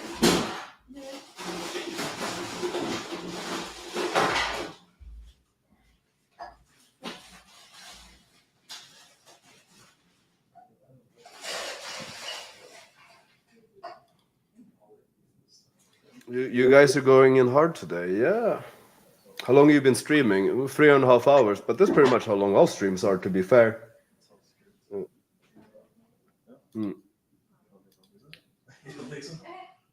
Alex, are you planning to release a new course anytime soon? There might be. I might give some news on that. What do you say to your barbershop for your haircut? I don't tell them anything. I tell them, do the same as last time. Because I go to the same guy all the time. So I don't need to. Also, David goes to the same guy. He's fucking great.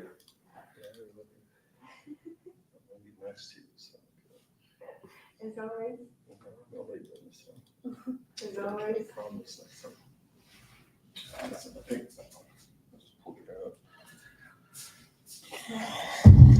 Another message. Okay.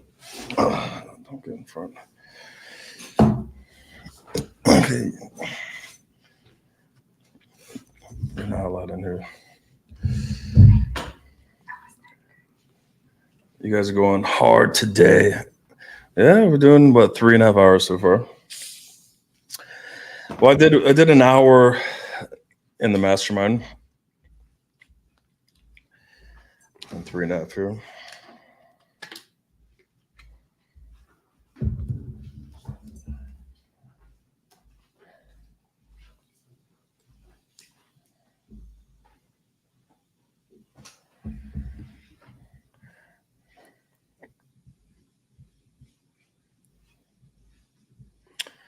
Alex, have you ever feel awkward talking? God damn it. I wish people would ask just better questions, but Alex, have you ever felt awkward talking to a girl? When was the last time since then? Well, if I feel awkward now, I'm probably just feeling the girl's nervousness, to be fair. I'm picking up on the girl's nervousness, which could feel a little bit awkward, but no. I'm not having awkward interactions or anything like that, no. Like, I had in the beginning, but like, no. No, the thing is, I mean, personally, I embrace awkwardness. So if there's any awkwardness, it's like a positive awkwardness that I probably created. Or if she's awkward, I'm probably enjoying it. But awkward, I don't think so.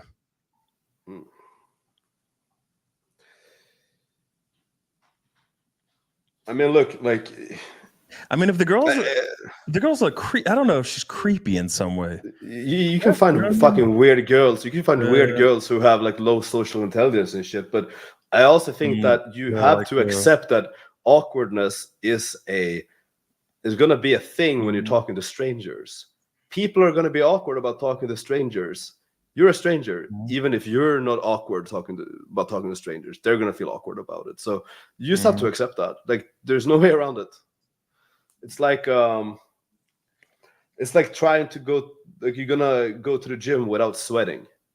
It's the same fucking thing. Like, sweat is a part of going to the gym. There's no way around it. But I mean, okay, you could have very awkward interactions if you're really bad. Sure. But they're gonna get progressively less and less bad, less awkward. Mine were probably fucking really awkward. When I started, we were probably really awkward. I probably didn't even realize how awkward they were back then because I was less aware. But I'm happy I did them anyway. That's the thing. Like, you just have to accept it. Like, it's like what I told to the other guy. Like, you have to be okay with failing, right? You have to be okay with failing, the possibility of failing. You have to be okay with the idea of rejection in every way, shape, or form. What's a question for you?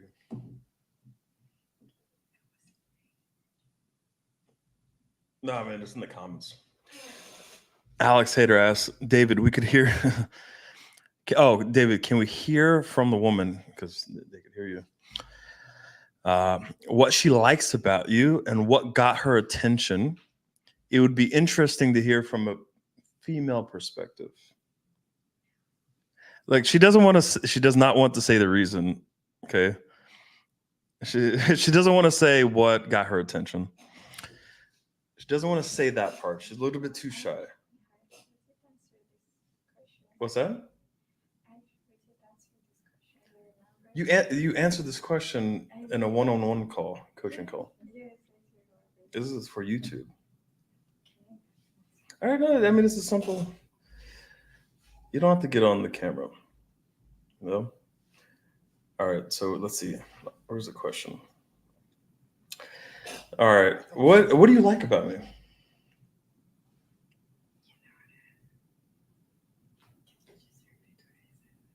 They could hear you whispering.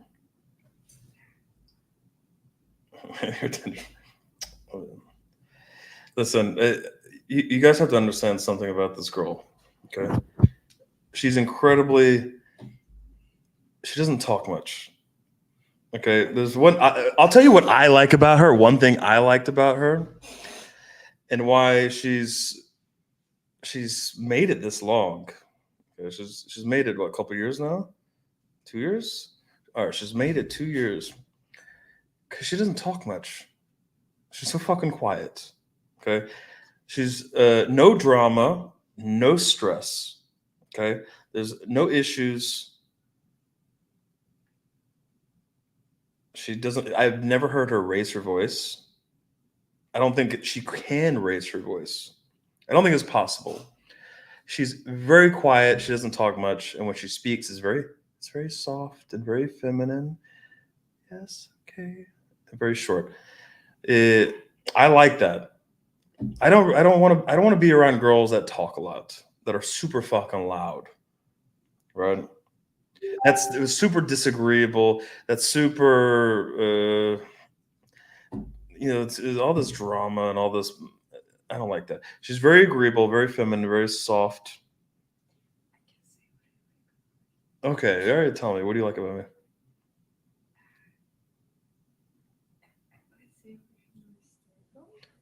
You have to speak up. We're live right now. Come on. They really want to know. Okay, then say it. Emotionally stable. Okay. Hold on, slow down. All right. First thing she said was emotionally stable. Emotionally stable. So emotional composure, emotionally stable. They may want to know what exactly that means to you. You're not making decisions Okay. So decision making. I don't make decisions based off emotions. Very supportive. Very supportive.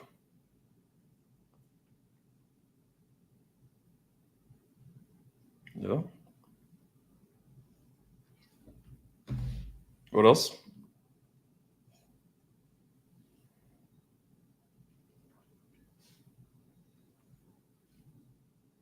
Or what initially grabbed your attention from the start, at the very, very beginning? Yeah, come on, just say it. Just say it. Come on. I mean, everyone could probably guess what grabbed her attention from day one, right? Like she's so shy. She's blinking really fast because she's like shy and nervous to say it. She's a very good girl. Okay, very sweet, very innocent. So what is it? Mm. Just say it. Be a bad girl. Be a naughty girl and just fucking say it. All right. Everybody knows what initially got her attention. Obviously, it was multiple orgasms.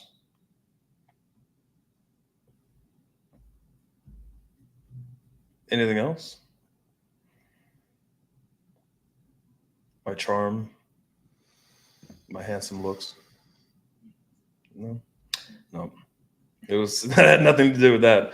It was just straight. It was straight up 30 orgasms. Okay. Listen, I gave her 30 orgasms and she was hooked, and that was it. But she stayed for the other things, right? Yeah, masculine. This guy says, stoic. Stoic. Do you know that, right? So stoic and masculinity. Yeah. Okay.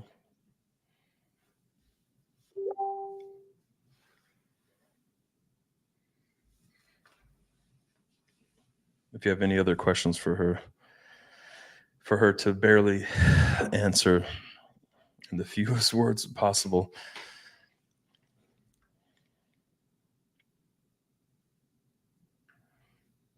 I'm saying, what are you doing? Come on. Listen, I just told them that you were a good girl, okay?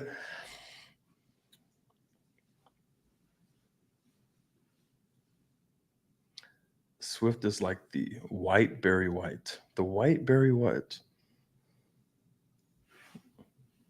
The singer Barry White. What does that mean? When does games start being boring for you? It's never boring. What's the best area to stay in? Warsaw for a week. Just go as center as humanly possible. Simple, easy. Yeah, but like every area, like I have to say though, like it's gonna be fucking great regardless which area you're in. Like you could even be on both sides of the river and you would have a great fucking time because like you're a 5 minute Uber ride which costs you like €3 from wherever you want to go. So like it doesn't really fucking matter. Pick whatever's cheapest you could, and you will still have a great time because the entire city is good. It's not like one area you can day game. You can day game literally everywhere you go here, and it will be great. Yes. But if you're in the center, of course, it's gonna be more convenient. I mean, we're living as central as you could get.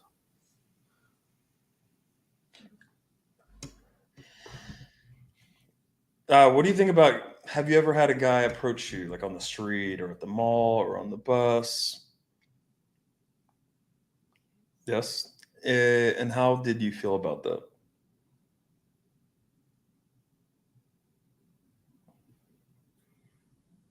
I think it's nice that they find me attractive.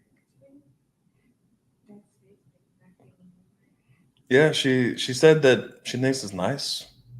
It's nice that they find her attractive and they have the confidence to come say hi.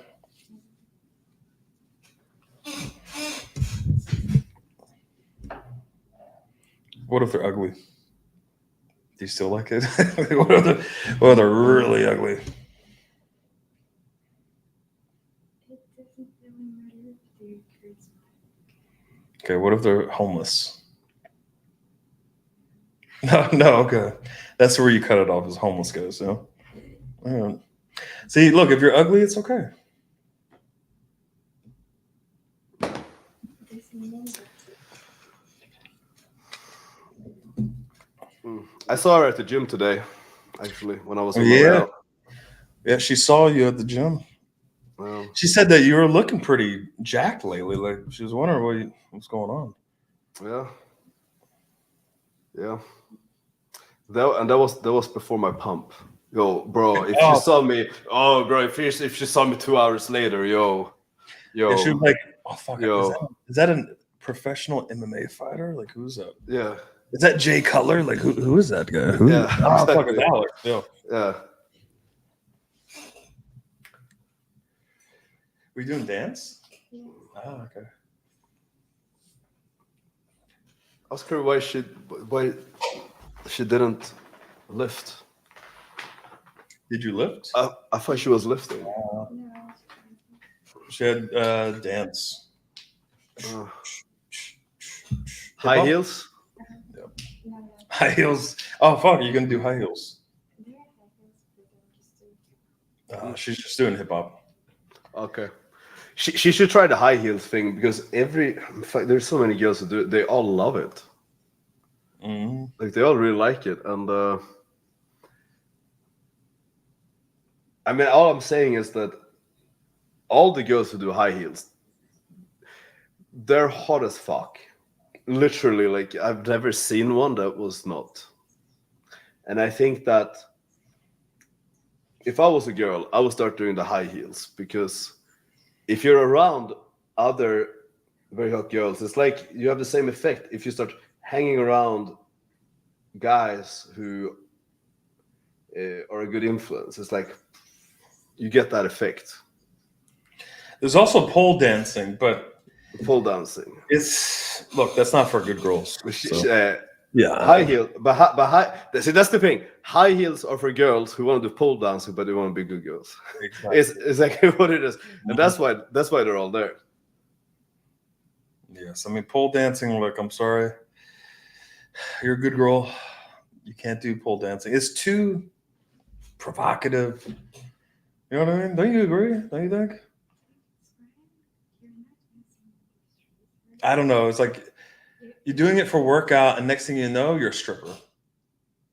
Yes, it's like a gateway drug.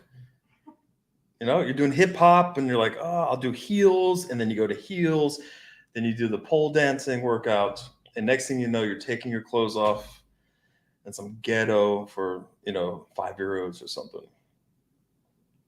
It's a slippery slope. No. It's a very slippery slope. You have to be very careful. You have to be very careful.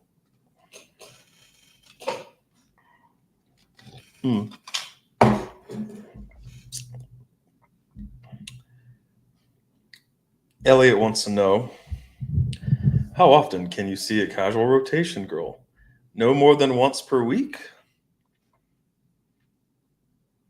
Well, I mean, for Alex, it's going to be once every 2 years. What was the question?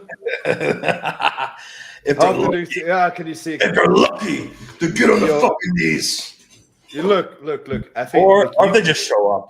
Then you can, yeah. She shows up at your door. I mean, I have that happen quite a lot actually, and me too.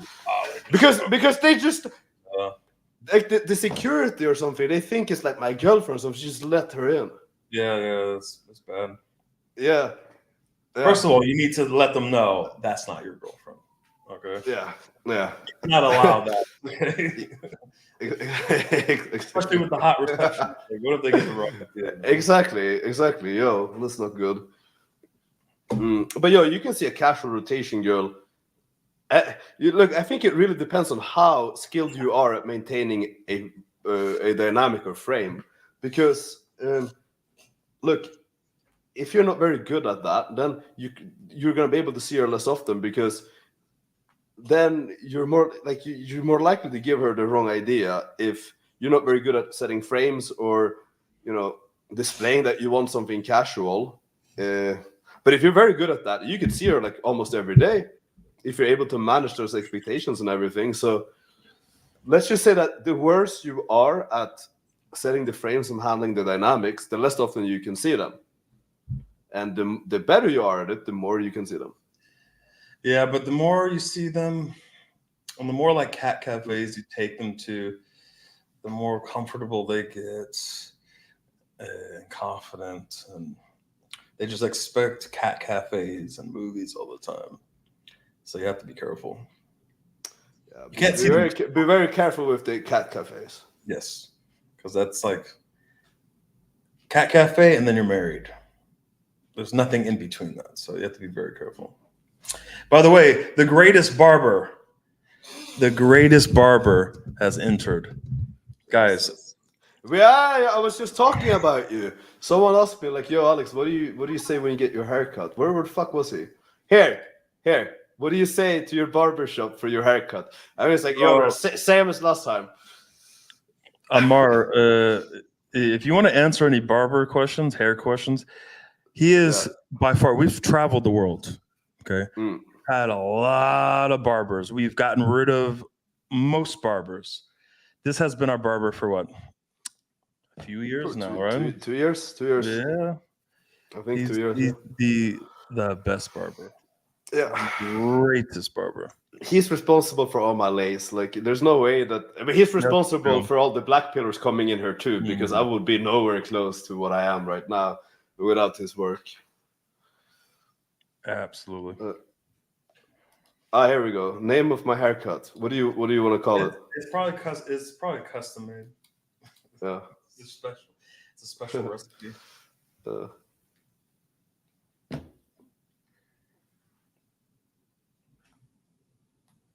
I always thought 2 to 3 was good. But he started using our texting. He's getting good results. Of course. Like I take his phone and I do some texting for him while he's cutting my hair.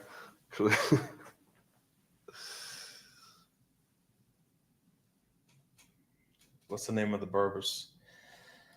Oh, you're gonna have to talk to Amar. He can put it in the chat if he wants to. I don't know if he wants us to put it. He can do it himself if he wants. He's a very private barber. Yeah. He doesn't cut everyone's hair, by the way. Okay. It's not like he works at some public place. You have to contact him, set up to go through his assistants. Yes, you have to set up a few appointments ahead of time, a few months in advance. Sometimes, I mean, we get the appointments whenever we want, but it can be very difficult. Do we have any more questions?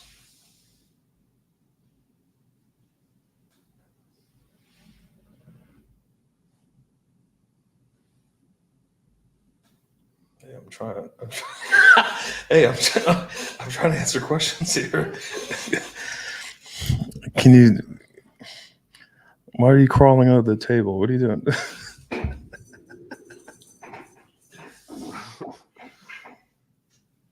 All right. We're getting any more questions. What did you ask me about the infield, Alex? No, I just wanted to make sure that everything was responded to in the mastermind. Yeah, nothing. There was no special reason why I asked it. Maybe next slide stream. Fun fact: I met Carmine Apis. He has 4,500 lake count. I don't know who that is.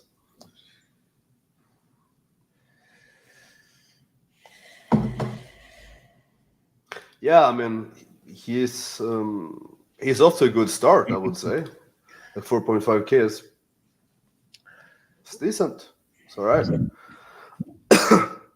When is the next Tinder live stream? Well, we did one today, but it kind of died. Nah, we could do. Let's do more of these. Yeah. Let's do one this week. Yeah. Like maybe Thursday, something like that. Wednesday, Thursday.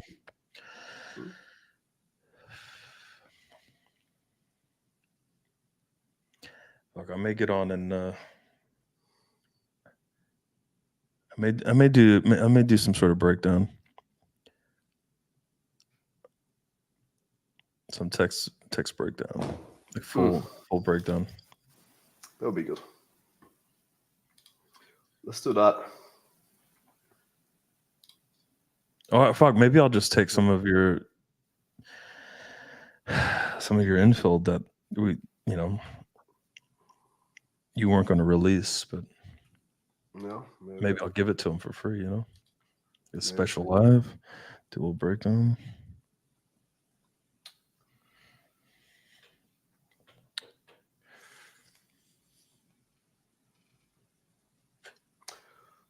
Okay, well, we can wrap this up soon. Yeah, I'm fucking dead. Yeah. All right. Well, let's just right now. Let's wrap it up now because questions stop coming as well. So, guys, thank you for watching. We will be back very soon. Join the Mastermind if you want more of this. There's a link in the description. 2 weeks free trial. No brainer. Just get it.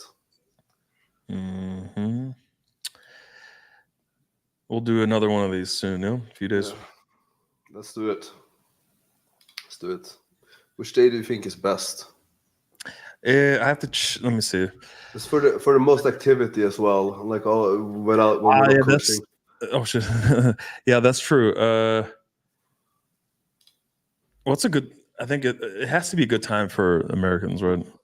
Here we go. Since I first met Alex, he was always doing a buzz cut, but now we decided to change, and this gave him greater results. Now, haircut is mid fade with this growing the top. Yeah, it's pretty simple. Awesome. Yeah, that's exactly it. Pretty simple. Hey, we could do Wednesday or Thursday, because I have coaching Monday, Tuesday at night. So unless we want to do it like earlier in the day, Monday, Tuesday, or Wednesday, Thursday.